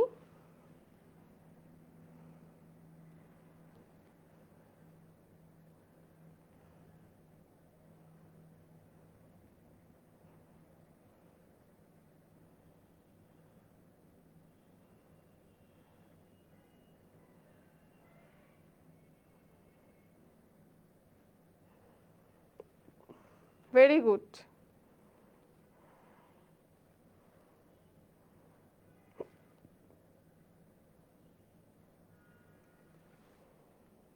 Very good. 18.5 থেকে 25 পর্যন্ত BMI আদর্শ মান। এর চেয়ে একটু বেশি হলে, 25-এর থেকে একটু বেশি হলে সে কি? ওভারওয়েট, মানে অতিরিক্ত ওজন। আর স্থূলকায় বলা হয় হচ্ছে, এই দেখো কত সুন্দর একটা চিকন মানে চার্ট। এখন এখানে সবাই নিজেকে বসাও, যে আমি কি এইটা, নাকি আমি এইটা, নাকি এইটা, নাকি এইটা, নাকি মারহাবা। ঠিক আছে, এখান থেকে আসো, শুটকি থেকে শুরু করে ভুটকি, মানে দুষ্টামি করলাম। একদম ফ্ল্যাট, মানে একদম কঙ্কালের মতো যাদের হচ্ছে বডি স্ট্রাকচার, তাদের দেখো আন্ডারওয়েট। কেন? কারণ আমরা পড়েছি আদর্শ মান হচ্ছে 18.5 থেকে 24.9। 24.9 মানে কি? 25-এর আগ পর্যন্ত। 25 ক্রস হয়ে গেলে সে আর, তার BMI ঠিক নেই, মানে তার হাইট অনুযায়ী ওয়েট ঠিক নেই, ঠিক আছে? BMI বের করার সূত্র পারো সবাই? দেখো আমি এখানে, সবাই আজকে নিজের BMI বের করবা। BMI সূত্র কি? উপরে হচ্ছে ওজন, উপরে কি? ওজন ভাগ উচ্চতা, উচ্চতা মিটারে, ঠিক আছে? উচ্চতা মিটারে আনবা, সেটাকে স্কয়ার করবা। এটা করলে তোমার BMI বের হয়ে যাবে।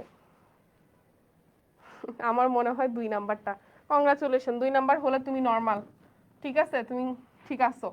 সবারই হচ্ছে তোমার BMI 18.5 থেকে 24.9 হওয়া উচিত। এরপর আসো 25 থেকে 29.9 পর্যন্ত হলে সে ওভারওয়েট, মানে অতিরিক্ত ওজন, মানে সে ডেঞ্জার জোনে আছে। একটু ট্রাই করলে সে BMI ঠিক করতে পারবে। আর যদি সে আরো খাইতে থাকে, তার সারাদিন হচ্ছে বাফেটে খাওয়া, মানে সারাদিন অনুষ্ঠানে খাওয়া, তাহলে সে আস্তে আস্তে কি হয়ে যাবে? অবেস। মানে অবেসিটি জিনিসটা, স্থূলতা, দেখো স্থূলতার কারণে তোমার অনেক প্রবলেম হতে পারে, ঠিক আছে? বিভিন্ন রকমের তোমার ডায়াবেটিস বলো, তোমার হাইপারটেনশন বলো, প্রেশার যে বেড়ে যায়, মানে সব ডিজিজের মূল হচ্ছে দেখবা ওজন। ঠিক আছে, অতিরিক্ত কোনো কিছু ভালো না, বলে না অতিরিক্ত আসলে কোনো কিছু ভালো না। অতিরিক্ত তোমার ভালোবাসা বলো, অতিরিক্ত তোমার এই মানে সবকিছু এক্সেস জিনিস ভালো না। দেখো অতিরিক্ত খাইলেও মরণ, তাই না?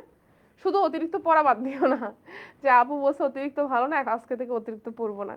কারণ দেখো তুমি যতই পড়বা ততই ভুলবা, তুমি যত অতিরিক্ত পড়বা তত তাড়াতাড়ি হচ্ছে সব ভুলবা, আর যত ভুলবা তত তাড়াতাড়ি মনে থাকবে। ঠিক আছে, আমি মনে হয় সঠিক। আচ্ছা ঠিক আছে কল্পনা, তুমি একটু ভালো করে শুটকি খাও, যাতে একটু একটু হচ্ছে আস্তে আস্তে উন্নতি করতে পারো। ঠিক আছে, সবাই চেষ্টা করবা বিএমআই নিয়ন্ত্রণে রাখার। ঠিক আছে, এখানে সবাই আজকে, আমারটা কই খুঁজে পাচ্ছি না, মানে তুমি কি এই পুরো চার্টের বাইরে? মানে এখানে কিন্তু 14.5, ঠিক আছে, এটার থেকেও যদি তোমার কম হয় তাহলে কি বলবো, আন্ডার ওয়েট। জানি না, ঠিক আছে, 18.5-এর নিচে হলে সে আন্ডার ওয়েট, 18.5 থেকে 24.9 পর্যন্ত হলে সে নর্মাল। আমারটাও যেরকম নর্মাল, তোমাদের হাইট অনুযায়ী, বুঝছো?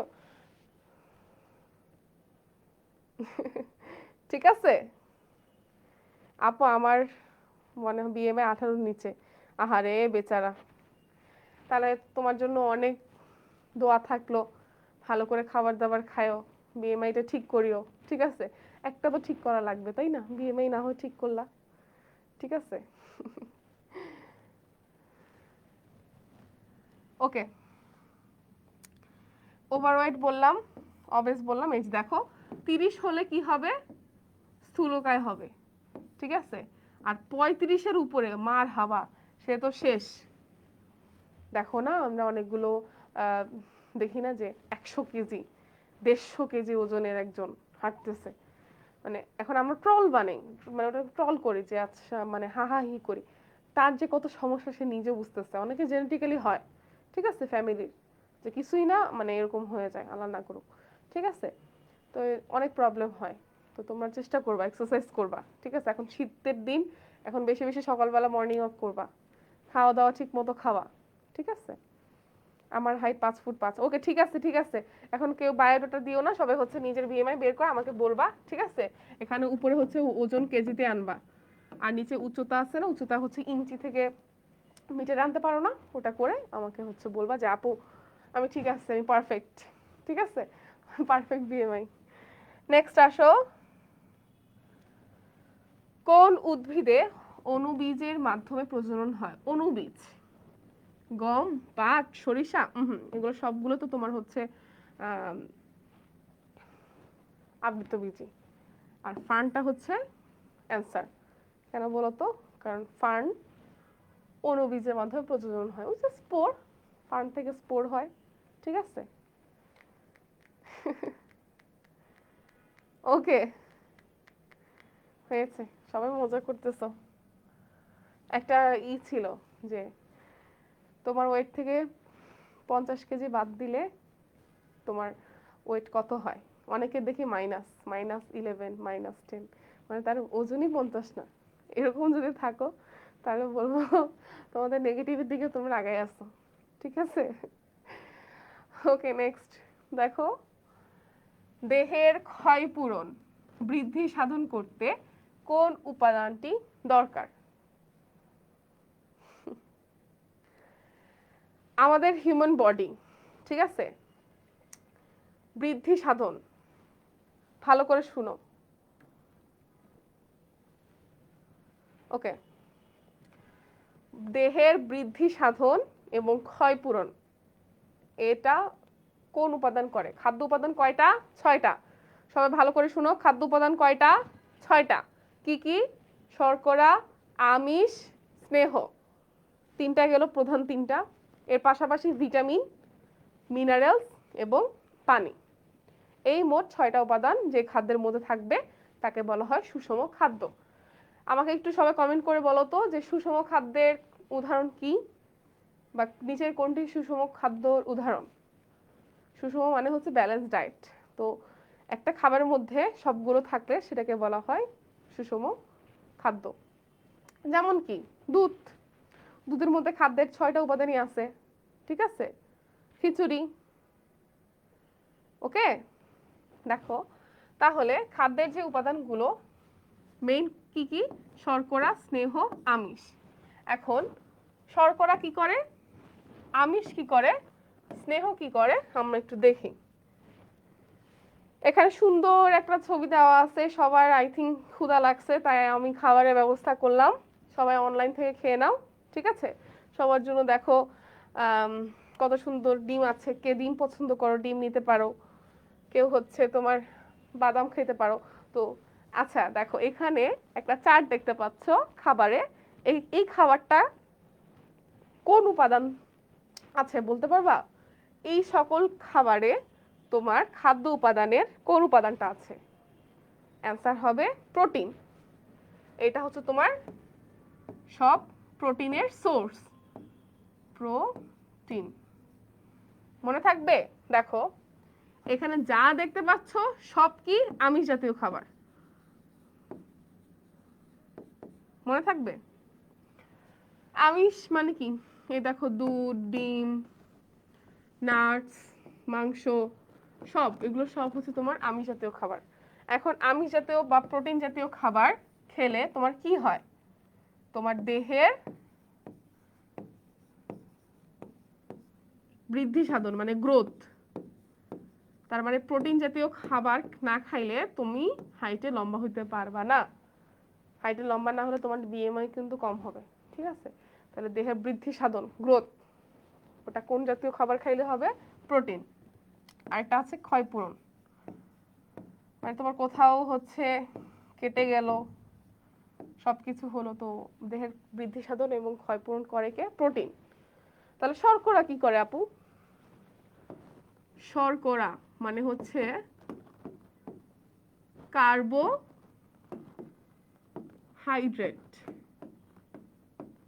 ঠিক আছে? কি করে? শক্তি উৎপাদন করে, মনে থাকবে? তাহলে বডি, এই যে আমরা বলি না, দেখছো আমার কি বডি, মানে এই যে শক্তি, কুস্তা কুস্তি খেলতেও তো শক্তি লাগে, দেখছো? দুধ ডিম খাই ইচ্ছা মতো। তাহলে শক্তি উৎপাদন করে কোন উপাদান? শর্করা। আর দেহের বৃদ্ধি সাধন, ক্ষয়পূরণ কে করে? আমিষ। তাহলে বাকি থাকে কি? স্নেহ বা চর্বি। ওটা কি করে? তাপ উৎপন্ন করে এবং শক্তি যোগায়, ঠিক আছে? নেক্সট আসো, আধানের অস্তিত্ব নির্ণয়ের যন্ত্র কোনটি? মানে আধার মানে কি? চার্জ, ঠিক আছে? তাহলে চার্জ যে নির্ণয় করব, এইটার একটা যন্ত্র আছে না, মেশিন আছে না, এটার নামটা কি হবে সবাই একটু বলো কমেন্টস করে। অ্যামিটার হবে না, তড়িৎ প্রবাহ মাপা হয় অ্যামিটার দিয়ে। ভোল্টমিটার হবে না, ভোল্টমিটার দিয়ে ভোল্টেজ মাপে। তড়িৎবীক্ষণ হবে না, অণুবীক্ষণ যন্ত্র। অণুবীক্ষণ যন্ত্র মানে কি? মাইক্রোস্কোপ। মাইক্রোস্কোপের নিচে কি দেখে? কোনো একটা জিনিসকে জুম করে দেখার জন্য। তাহলে বলতো চার্জ মানে আধানের অস্তিত্ব নির্ণয় করার জন্য কোনটি দরকার?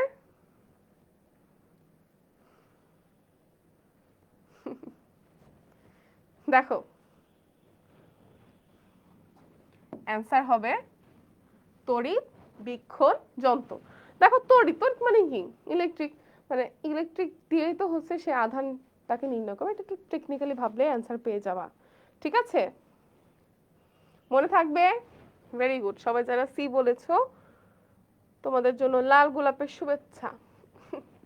সামনে আসিতেছে ফেব্রুয়ারি মাস, আগে থেকে লাল গোলাপ বললাম, বুঝছো?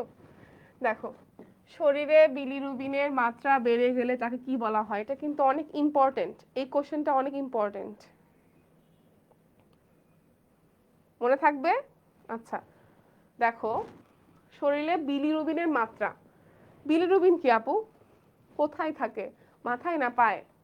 তাই না? অবশ্যই জানার আছে। কি বলা হয়? Anaemia, diabetes, jaundice, rickets. দেখো আমাদের বডিতে যকৃৎ আছে না, লিভার, লিভারে তোমার হচ্ছে আমরা জানি বিলিরুবিন, বিলিভার্ডিন ইত্যাদি রঞ্জক পদার্থ উৎপন্ন হয়, ঠিক আছে?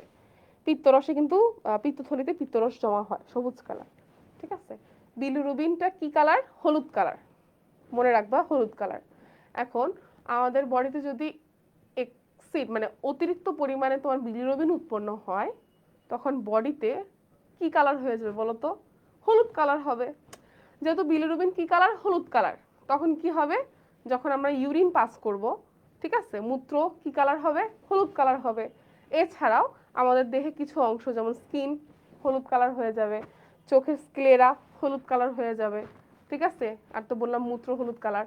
এই যে সাইন সিমটমগুলো, এগুলো কিসের? তখন আমরা বলি তার জন্ডিস হয়েছে। বুঝতে পারছো? তাহলে অ্যান্সার কি হবে এখানে? সি। কেন? কারণ শরীরে যখন বিলিরুবিন মাত্রা বেড়ে যায় তখন তাকে কি বলা হয়? জন্ডিস বলে। মনে থাকবে? সবাই একটু খেয়াল করি। দেখো, তোমাদের জন্য চিত্র নিয়ে আসছি। দেখো এই মেয়েটা কত সুন্দর, তাই না?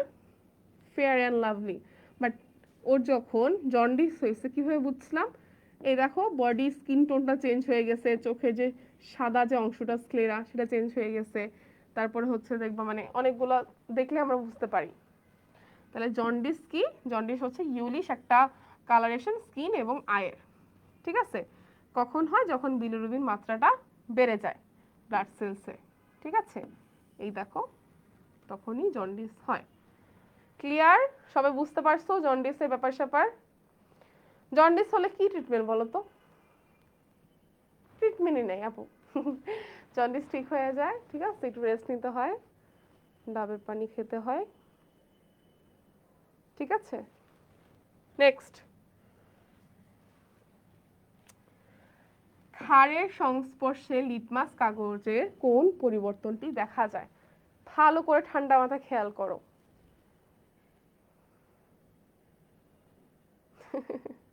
হ্যাঁ, মেয়েটা বেশি সুন্দর কারণ হচ্ছে অস্ট্রেলিয়ান তো।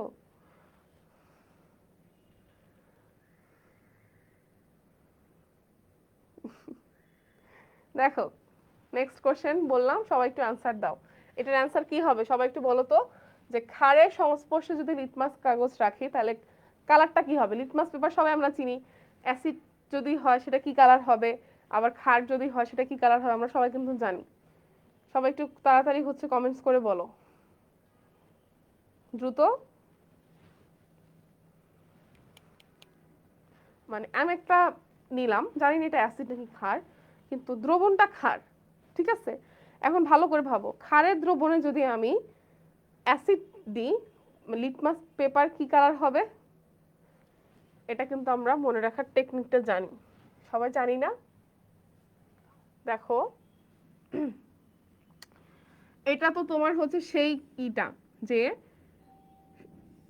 নিউট্রাল, অ্যাসিডিক হলে তোমার রেড কালার, অ্যালকালাইন হলে আস্তে আস্তে হচ্ছে তোমার ব্লু থেকে পার্পল কালার, ঠিক আছে। খেয়াল করো, একটা নীল একটা লাল, অ্যাসিড কি কালার? লাল, ক্ষার নীল, ঠিক আছে। একটা মনে রাখবো, অ্যাসিড নীল লিটমাসকে লাল করে, মনে থাকবে? তাহলে কি পড়বো? অ্যানিলা। সবাই বলো কি মনে রাখবো? অ্যানিলা। হে অ্যানিলা মানে কি? অ্যাসিড নীল লিটমাসকে লাল করে। তাহলে ক্ষার কি করবে? উল্টাটা করবে, ক্ষার লাল লিটমাসকে নীল করবে। মনে থাকবে? কেন? কারণ ক্ষার হচ্ছে নীল কালার, অ্যাসিড লাল কালার, ঠিক আছে। দেখো সবাই ক্লিয়ার?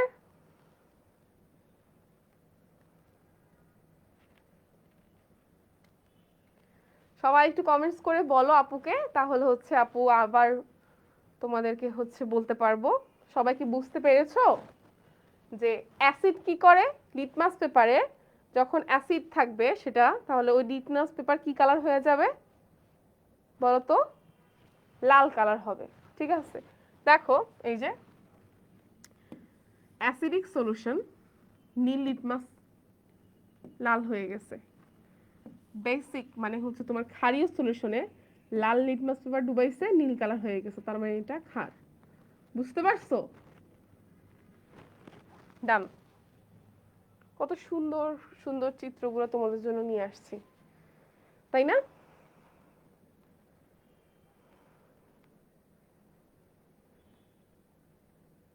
ওকে, ডান।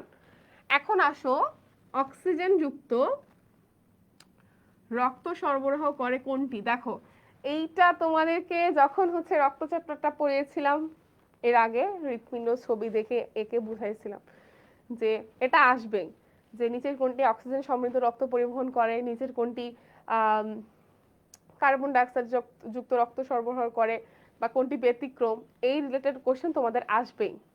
সো এটা কি হবে সবাই একটু বলো তো। ভেরি গুড, এটার অ্যান্সার হবে কি? ধমনী। এখন সবাই সুন্দর মতো সি দাগায় দিও না যে আপু অক্সিজেন তো হচ্ছে শুধুমাত্র আমাদের যে ধমনী আছে ধমনী সরবরাহ করে, আর শিরা হচ্ছে কার্বন ডাইঅক্সাইড যুক্ত রক্ত পরিবহন করে। তাহলে এটা তো অপশন সি হবে, কিন্তু না, আমি বলেছিলাম একটা এক্সেপশন আছে, সেটা কি? পালমোনারি শিরা। পালমোনারি শিরা কি করে চলো একটু দেখি। দেখো এখানে শিরা ধমনীর মধ্যে পার্থক্য। শিরা কি কালার রক্ত, মানে এখানে নীল কালার কেন দিয়েছে? কার্বন ডাইঅক্সাইড যুক্ত রক্ত তো। আর আর্টারি যেটা হচ্ছে ধমনী, অক্সিজেন যুক্ত রক্ত সরবরাহ করে। ঠিক আছে, এখন আসো আগের স্লাইডে যাই। দেখো আমরা হার্ট পড়েছিলাম না, মনে আছে? চিত্রটি একটু আঁকাই, যদিও পারি না হার্টের ছবি আঁকতে, একটু তাড়াহুড়ো করে আঁকি, হ্যাঁ? তোমরা কিছু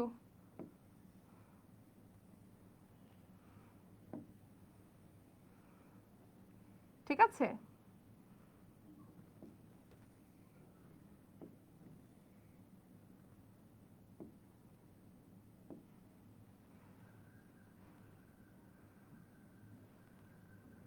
দেখো, আর এদিক দিয়ে হচ্ছে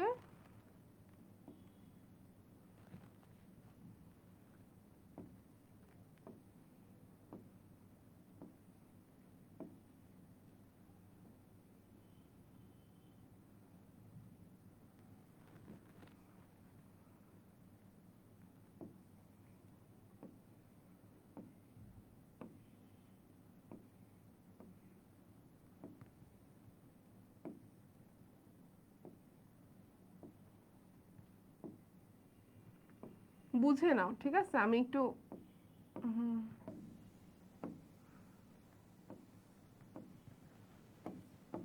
এই হার্টের মোট 4টা চেম্বার রাখার চেষ্টা করেছি, খেয়াল করো।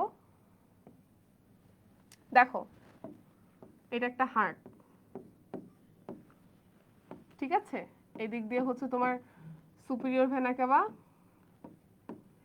এই দিক দিয়ে হচ্ছে তোমার পালমোনারি ধমনী, এটা হচ্ছে তোমার আর্চ অফ অ্যাওর্টা যেটা নিচে দিয়ে গেছে, এই দিক দিয়ে কার্বন ডাইঅক্সাইড যুক্ত রক্ত সুপিরিয়র আর ইনফিরিয়র ভেনা কেভা দিয়ে হার্টে প্রবেশ করলো, ঠিক আছে? কার্বন ডাইঅক্সাইড যুক্ত রক্ত এখান থেকে এখানে আসবে, এখান থেকে পাম্প করে কোন দিক দিয়ে যাবে বলো তো? এই যে এটা হচ্ছে পালমোনারি ধমনী, ধমনী দিয়ে কোথায় যাবে? আমাদের এদিকে আছে ফুসফুস, ঠিক আছে? পালমোনারি ধমনী দিয়ে কার্বন ডাইঅক্সাইড যুক্ত রক্ত ফুসফুসে যাবে, এই একটা জিনিস মনে রাখো। এখানে শুধু এক্সেপশনাল যে পালমোনারি ধমনী কার্বন ডাইঅক্সাইড যুক্ত রক্ত বহন করে কোথায় নিয়ে যায়? হার্ট থেকে ফুসফুসে। আর ফুসফুস থেকে তোমার 2 জোড়া যেহেতু হার্টে আসবে, এই দেখো বাম পাশে এই যে 2 জোড়া আসছে না, এটা হচ্ছে অক্সিজেন সমৃদ্ধ রক্ত আসছে এই ফুসফুস থেকে, এদিক দিয়ে 1 জোড়া, এই দিক দিয়ে আরেকটা আসবে। যেহেতু হার্টে আসছে, নাম কি হবে? শিরা, মনে আছে না? এখন দেখো যেহেতু কোত্থেকে আসছে? ফুসফুস থেকে, তার মানে এই শিরার নাম হচ্ছে পালমোনারি শিরা, মনে থাকবে? এই শুধু পালমোনারি শিরাটা এক্সেপশনাল, যেটা হচ্ছে অক্সিজেন সমৃদ্ধ রক্ত পরিবহন করে। মনে থাকবে যে সকল ধমনী অক্সিজেন সমৃদ্ধ রক্ত সরবরাহ করে, শুধুমাত্র পালমোনারি শিরা ব্যতীত। পালমোনারি শিরা তোমার কার্বন ডাইঅক্সাইড যুক্ত সরবরাহ না করে অক্সিজেন যুক্ত রক্ত সরবরাহ করে। এই যে এটার জন্য যে শিরা কোত্থেকে আসছে? ফুসফুস থেকে। কেন? অক্সিজেনগুলো নিয়ে হার্টের মধ্যে আনবে, ঠিক আছে? আর হার্ট থেকে কার্বন ডাইঅক্সাইড যুক্ত কোথায় গেছে?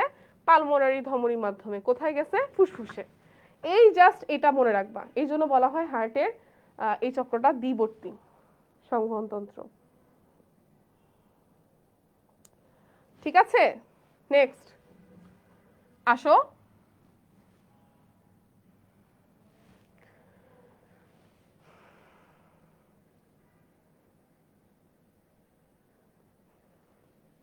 আসো, হ্যাঁ হার্ট কাউকে দেওয়া যাবে না।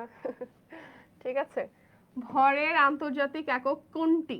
দেখো, ভর, ভর মানে কি? যে আমি কত কেজি, ওটা ভর? নো, আমরা বলি ওজন। ওজন আর ভর কি সেম? আপু ওয়েট মাপি, ওয়েট, ওয়েট মানে কি? ওজন। আর ভর মানে কি? মানে তোমার অভিকর্ষ স্তরণটা বাদ দিয়ে, ঠিক আছে? কারণ আমরা ভরের সূত্র, ওজনের সূত্র জানি W=mg। এম মানে হচ্ছে ভর, ঠিক আছে? এই ভরের তোমার একক কি? কেজি। আর এটা হচ্ছে অভিকর্ষ ত্বরণ, তার মানে metre per second square. KG metre per second square. কেন বললাম? একটু পরে হচ্ছে তোমার ওজনের একটা আছে, ঠিক আছে? যে ভর আর ওজন অনেকে গোলমেল করো, আর আজকে থেকে হচ্ছে গোলমেল করা যাবে না। অ্যান্সার হবে কিলোগ্রাম। নেক্সট চলো, দেখছো কেন ওটা লিখছিলাম? এটার জন্য, কোন বস্তুর ভর যদি 20 কেজি হয়, ভর তার মানে এম, বস্তুটির ওজন কত তার মানে ডাব্লিউ। সবাই একটু কমেন্টস করে বলো তো, আমরা কি জানি? W=mg। এম কত? 20 কেজি। আর জি এর মান কত আমরা জানি? অভিকর্ষ ত্বরণ জি এর মান হচ্ছে 9.8 মিটার পার সেকেন্ড স্কয়ার, তার মানে 9.8। এখন দেখো, পয়েন্ট যদি উঠে যায় তখন নিচে 10 দিয়ে ভাগ করতে হয়। ধরো পয়েন্টটা উঠে গেছে, ঠিক আছে? পয়েন্টটা উঠে গেলে 98 লেখা যায়। এখন কি করব? 0 0 কাটলাম, শেষ। তার মানে 98 গুণ 2 কত হবে? 196। অ্যান্সার কি হবে? 196 নিউটন। ইজি না? বুঝতে পেরেছো? অ্যান্সার হবে 196। নেক্সট কোশ্চেন আসো। আর বেশিক্ষণ না, আমাদের ক্লাস প্রায় শেষের দিকে, সবাই একটু মনোযোগ সহকারে দেখো। আচ্ছা দেখো, আজকে সব খাবার দাবার। নিচের কোনটি অসংক্রামক ব্যাধি? অনেকে কথাটা দেখবাই না, সুন্দর মতো সংক্রামক দেখে দাগাই দিবা কোনটা? যক্ষা। আপু যক্ষা 100% হবে, কিন্তু আমি তো বলছি তোমাকে অসংক্রামক, মানে হচ্ছে যেটা সংক্রমিত হয় না, ঠিক আছে, ছোঁয়াচে না। সেটা কোনটা? স্ক্যাবিস, কুষ্ঠ, যক্ষা নাকি ডায়াবেটিস? অ্যান্সার হবে ডায়াবেটিস। কেন বলো তো? অ্যান্সার কি হবে? ডায়াবেটিস। ডায়াবেটিস কি ছোঁয়াচে রোগ? আমার ডায়াবেটিস হতে দেখে তোমার হবে? এটা তো বংশগত, ঠিক আছে? বা নিজের জেনেটিক্যালি প্রবলেম হলে, বা নিজের খাবার দাবার ওবেসিটি হলে। তো সংক্রামক রোগগুলো কোনগুলা? স্ক্যাবিস, ঠিক আছে, কুষ্ঠ পড়াইছিলাম না, মাইক্রোব্যাকটেরিয়াম ল্যাপ্রি, এর মাধ্যমে কুষ্ঠরোগ বা হৃদরোগ হয়। যক্ষা, মাইক্রোব্যাকটেরিয়াম টিউবারকুলোসিস, মনে পড়ছে? যক্ষা রোগের জীবাণুর নাম। ডায়াবেটিস, ডায়াবেটিস ব্যাপারে একটু বলি। দেখো, সবাই এটা দেখছিলা? এটা সবাই এই মেশিনটা দেখছো? হাতে একটু টুস করে ফুটা করে একটু রক্ত নিয়ে হচ্ছে র্যাপিড ব্লাড সুগার টেস্ট করে। এই টেস্টের নাম কি? Rapid blood sugar test, RBS test. করে কি করে? রক্তে কতটুকু গ্লুকোজের পরিমাণ আছে, যদি দেখে যে বেশি, তাহলে তার ডায়াবেটিস আছে। ডায়াবেটিস কয় ধরনের? 2 ধরনের। ডায়াবেটিস মেলাইটাস 2 ধরনের, একটা হচ্ছে টাইপ 1, একটা টাইপ 2। মনে থাকবে?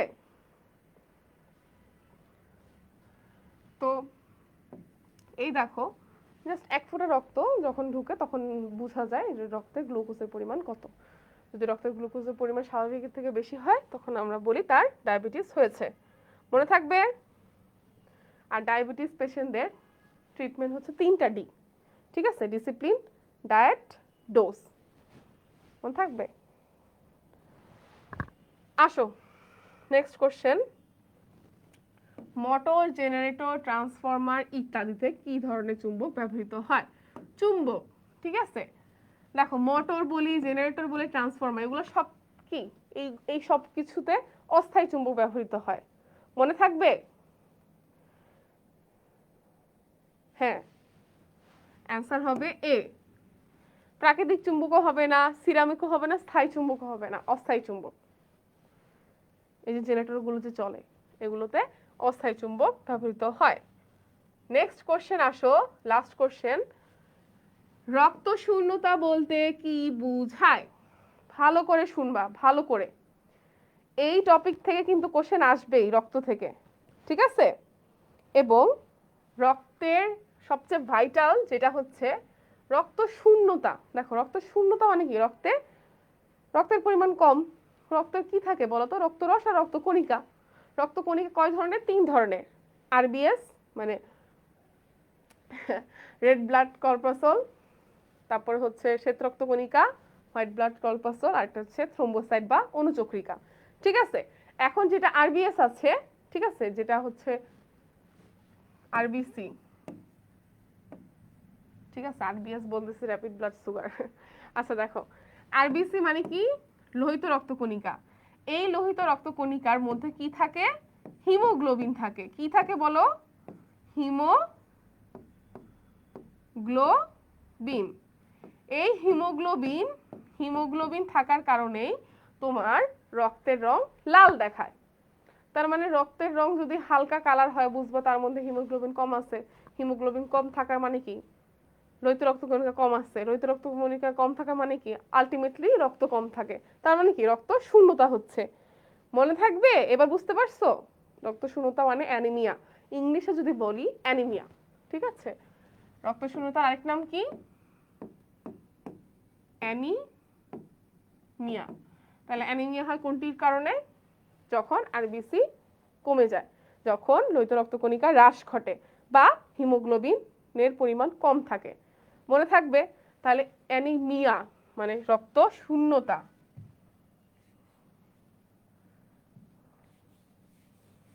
এরপর আসো আরেকটা জিনিস তোমাদেরকে পড়াই, সেটা হচ্ছে দেখো কি বললাম, আরবিসি কমে গেলে নাম হবে কি? অ্যানিমিয়া। বাকিগুলো বলো তো? ডাব্লিউবিসি মানে শ্বেত রক্তকণিকা, এটা হচ্ছে তোমার লোহিত রক্তকণিকা। লোহিত রক্তকণিকা। ডাব্লিউবিসি হচ্ছে শ্বেত, ডাব্লিউ মানে হোয়াইট, হোয়াইট মানে শ্বেত, শ্বেত রক্তকণিকা। আরেকটা হচ্ছে তোমার অনুচক্রিকা বা থ্রোম্বোসাইট। আসো, শ্বেত রক্তকণিকা যদি স্বাভাবিকের তুলনায় কম থাকে তাহলে তাকে কি বলা হয়? মনে থাকবে? আর থ্রোম্বোসাইট বা অনুচক্রিকা স্বাভাবিকের তুলনায় কম থাকলে তাকে কি বলা হয়? চলো দেখি। আরবিসিটা পড়ছি, অ্যানিমিয়া মানে কি? আরবিসি কমে গেলে অ্যানিমিয়া হয়। ডাব্লিউবিসি পরিমাণ যদি কম থাকে, ডাব্লিউবিসি কে বলা হয় লিউকোসাইট, ইংলিশে লিউকোসাইট। তাহলে কম থাকা এটাকে ইংলিশে বলে পেনিয়া, ঠিক আছে। পেনিয়া মানে কম। কি কম? লিউকোসাইট কম। তাহলে কি হবে বলো তো? লিউকোপেনিয়া। এটাকে বলা হয় শ্বেত রক্তকণিকা হ্রাস পাওয়া। সবাই লিখো, লিউকোপেনিয়া। এই পেনিয়া কথাটার মানে হচ্ছে কমে যাওয়া। দেখো অ্যানিমিয়া, পেনিয়া। তাহলে এবার বলো অনুচক্রিকা বা থ্রোম্বোসাইট যদি কমে যায় তাহলে কি হবে? থ্রোম্বোসাইটোপেনিয়া। বুঝতে পারছো? থ্রোম্বোসাইটোপেনিয়া। আই থিঙ্ক এটা কখনো আর ভুল হবে না তোমাদের। তাহলে আমাদের কোশ্চেন কি ছিল? রক্ত শূন্যতা বলতে কি বোঝায়? রক্তে হিমোগ্লোবিনের পরিমাণ কমে যাওয়াকে। সবাই বুঝতে পেরেছো? লিউকেমিয়া না, লিউকেমিয়া আবার আরেকটা জিনিস। আমি পেনিয়া বলেছি, লিউকেমিয়া হচ্ছে তোমার ব্লাড ক্যান্সার। লিউকেমিয়া মানে হচ্ছে তোমার স্বাভাবিকের তুলনায় শ্বেত রক্তকণিকা যদি অস্বাভাবিকভাবে বেড়ে যায়, বেড়ে গেলে, স্বাভাবিকের থেকেও অস্বাভাবিকভাবে বেড়ে গেলে সেটা হচ্ছে তোমার লিউকেমিয়া, মানে ব্লাড ক্যান্সার। বলো না তার ব্লাড ক্যান্সার হয়েছে, তার মানে তার শ্বেত রক্তকণিকা অস্বাভাবিকভাবে বৃদ্ধি পাচ্ছে, কোষ বিভাজন বৃদ্ধি হচ্ছে, সেটা হচ্ছে লিউকেমিয়া। আশা করি সবাই বুঝতে পারছো, ঠিক আছে? ক্লিয়ার? দেখো অ্যানিমিয়া, আরবিসি যদি বেশি থাকে, যদি কম হয়ে যায় তখন তাকে বলা হয় অ্যানিমিয়া। তোমাদের জন্য সুন্দর সুন্দর চিত্রগুলো নিয়ে আসছিলাম। তো আজকের দেখো, ভালো করে একটু খেয়াল করো, আজকের ক্লাসটা এ পর্যন্তই। এবং আজকের যে টোটাল সুন্দর করে আপু অনেক কিছু বলেছি, অনেক ট্রিক্স শিখে দিয়েছি, সুন্দর করে যারা গোছানো নোট করবা এবং রেজাল্ট এবং তার উপর যদি রিয়েক্ট পড়ে ভালো, টপ 3-কে আমরা কি কি দিব? সুন্দর একটা টি শার্ট পাবা, ঠিক আছে, এবং সুন্দর ডায়েরি একটা পাবা। সো দেখো, তোমরা চেষ্টা করলে পরে, এটা তোমাদের জন্যই, তোমরা যদি ভালো করে নোট করে রিয়েক্টের মাধ্যমে, এটা কিন্তু একটা কম্পিটিশন, ঠিক আছে? এখন তুমি যদি ভাবো যে আচ্ছা আপু আমি পারবো না, দেখা যাবে তুমিই পারবা, ঠিক আছে? তাহলে চেষ্টা করো যাতে হচ্ছে তোমার টপ 3-তে থাকতে পারো। তোমাদের জন্য গিফট। এবং আজকের ক্লাসটা এই পর্যন্তই। ধন্যবাদ সবাইকে। আশা করি ক্লাসটা তোমাদের কাছে অনেক বেশি ভালো লেগেছে। আমাকে একটু বলো, আমি হচ্ছে তোমাদের জন্যই এত কষ্ট করে সবকিছু অ্যারেঞ্জ করেছি যাতে হচ্ছে তোমরা বেস্ট ইফোর্টটা দিয়ে তোমরা বেস্ট সার্ভিস পাও, ঠিক আছে? এবং চেষ্টা করব যতদিন পারি তোমাদের কোনো মানে ত্রুটি যাতে না থাকে, মানে একটা টপিকে যদি হচ্ছে যে আপু এটা তো আমাদের একটু কনফিউশন ছিল, ঠিক আছে, A to Z ওভারঅল আমরা ট্রাই করব তোমাদের পূর্ণাঙ্গ একটা প্যাকেজ ক্রিয়েট করতে। তো তোমরা যারা হচ্ছে লাস্ট আওয়ার প্রিপারেশন কোর্সে আছো, অবশ্যই তোমাদের জন্য মানে আশাবাদী আছি যে তোমরা ভালো একটা কিছু পেতে যাচ্ছ। আর যারা এখনো করোনি দ্রুত এনরোল করে ফেলো, কারণ হচ্ছে আগামী মাসেই আমাদের শুরু হবে নতুন ব্যাচ। এবং সবাইকে এ পর্যন্ত, সবাই ভালো থেকো। আপুকে জানাও আপুর ক্লাসটা কেমন লাগলো। ইনশাল্লাহ তোমাদের জন্য আবারও ভালো করে আরো হচ্ছে সুন্দরভাবে বড় কিছু নিয়ে তোমাদের সামনে দেখা হবে, ঠিক আছে? তাহলে আজকে এই পর্যন্তই। তোমরা সবাই ভালো থেকো, সুস্থ থেকো। নতুন বছরের জন্য তোমাদের জন্য শুভকামনা, ঠিক আছে? অবশ্যই আবার দেখা হবে ইনশাল্লাহ, দেখা হবে বিজয়। সবাই ভালো থেকো, পড়াশুনো করো, নিজের ড্রিম ফোকাস করো। আমাকে এটা করতেই হবে, হাল ছেড়ো না। জীবন যদি হালে ছেড়ে দাও তাহলে জীবনে, মানে আমরা তো দুনিয়াতে আসছি একটা পরীক্ষা দেওয়ার জন্য, ঠিক আছে? অবশ্যই আমাদের মাথা থাকতে হবে দুনিয়াটা হচ্ছে আমাদের কি শস্য ক্ষেত্র, আমরা পড়েছিলাম না? তো এখানে তোমরা প্রতিনিয়ত পরীক্ষার মধ্যেই থাকবা। এটা সামনে একটা অ্যাডমিশন টেস্ট, অবশ্যই এটা তোমার জন্য ভাইটাল। তুমি যদি আগে ভাবো আমার আপু আমার তো চান্স হবে না, আমার জিপিএ কম, আরে তুমি চান্স পেয়ে দেখিয়ে দাও যে জিপিএ কম হলেও সমস্যা নেই। এমন অনেকে দেখেছি জিপিএ খুবই কম, বাট সে এমন ভালো ভালো রেজাল্ট করেছে, যাদের জিপিএ ফুল তাদের থেকেও ভালো রেজাল্ট করেছে। তো তোমরা আপসেট হবে না, ঠিক আছে? তোমাদের জন্য অনেক ওয়ে অপশন আছে। তোমাদের জন্য শুভকামনা রইলো। আজকে এই পর্যন্তই, ভালো থেকো, আল্লাহ হাফেজ, গুড নাইট, ঠিক আছে? আর সবাই মনে করে নোট রেডি করবা, শেয়ার দেবো, অবশ্যই আমি চেক করবো। ওকে, আল্লাহ হাফেজ, টাটা।